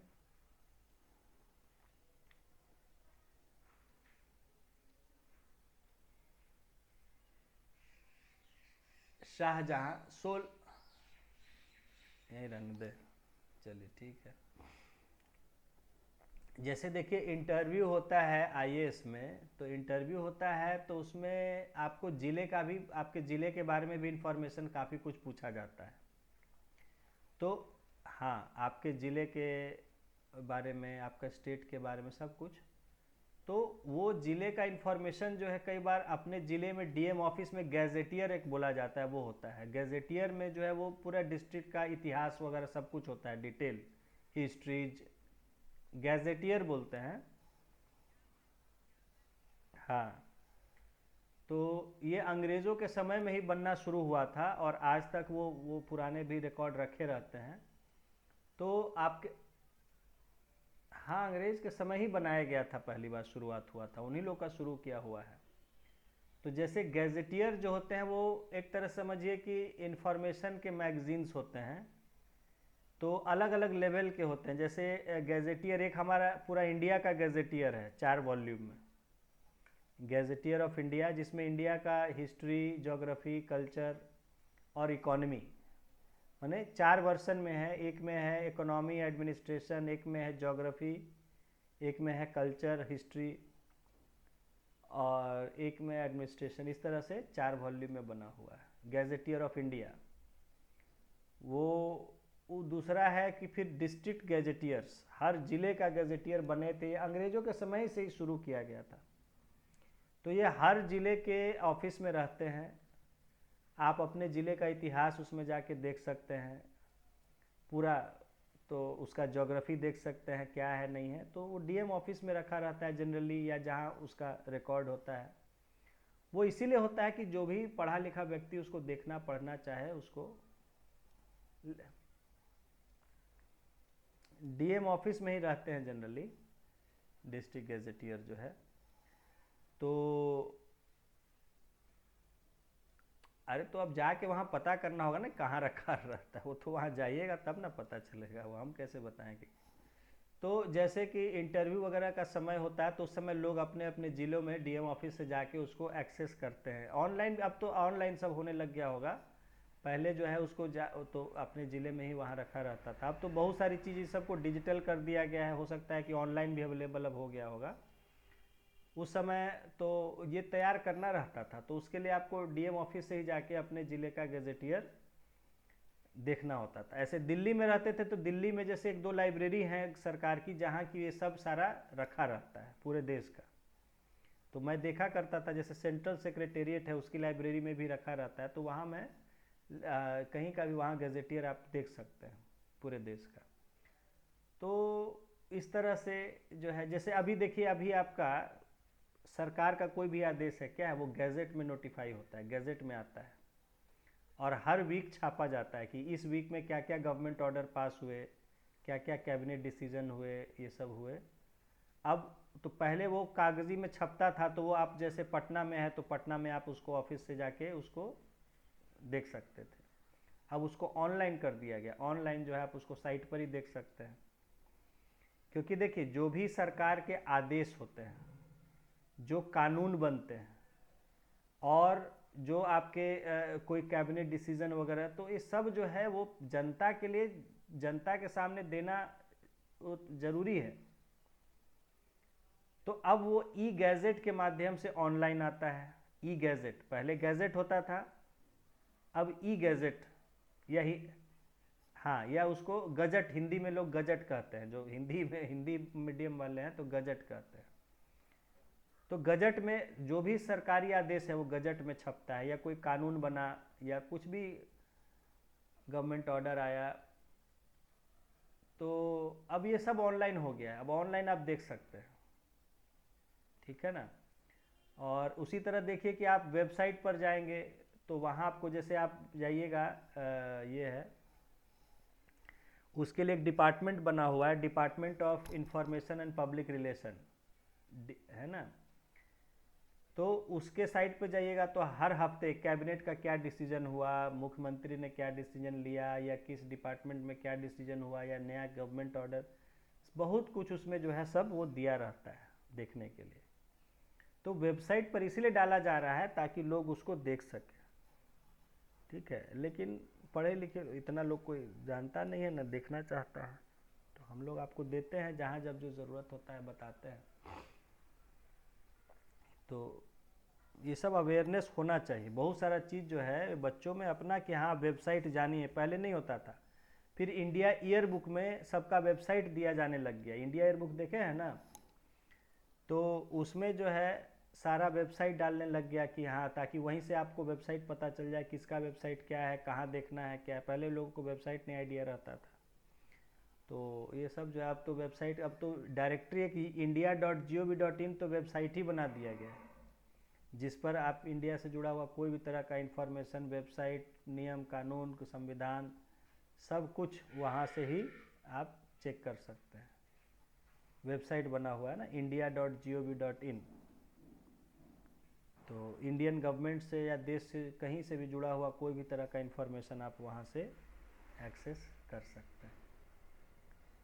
तो ये सब है नए समय का टेक्नोलॉजी से, ताकि गवर्नमेंट से लोगों का जुड़ाव जो है वो किया जा सके, लोगों का फीडबैक लिया जा सके। पहले लोग क्या, राजा लोग क्या करते थे, जासूस घुमाया करते थे आम जनता के बीच में, खुद भी कई बार चेहरा बदल के राजा भी बात, लोग भी खुद घुमा करते थे, ताकि लोग क्या आपस में बात कर रहे हैं, क्या सोचते हैं लोग, ये सब जानकारी राजा तक पहुँचे, क्योंकि बीच के लोग राजा तक बात नहीं पहुँचने देते थे।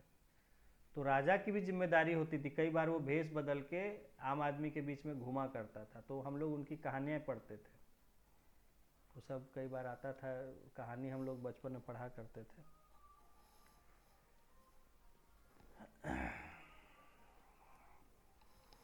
चलिए ठीक है, आज इतना ही रखते हैं।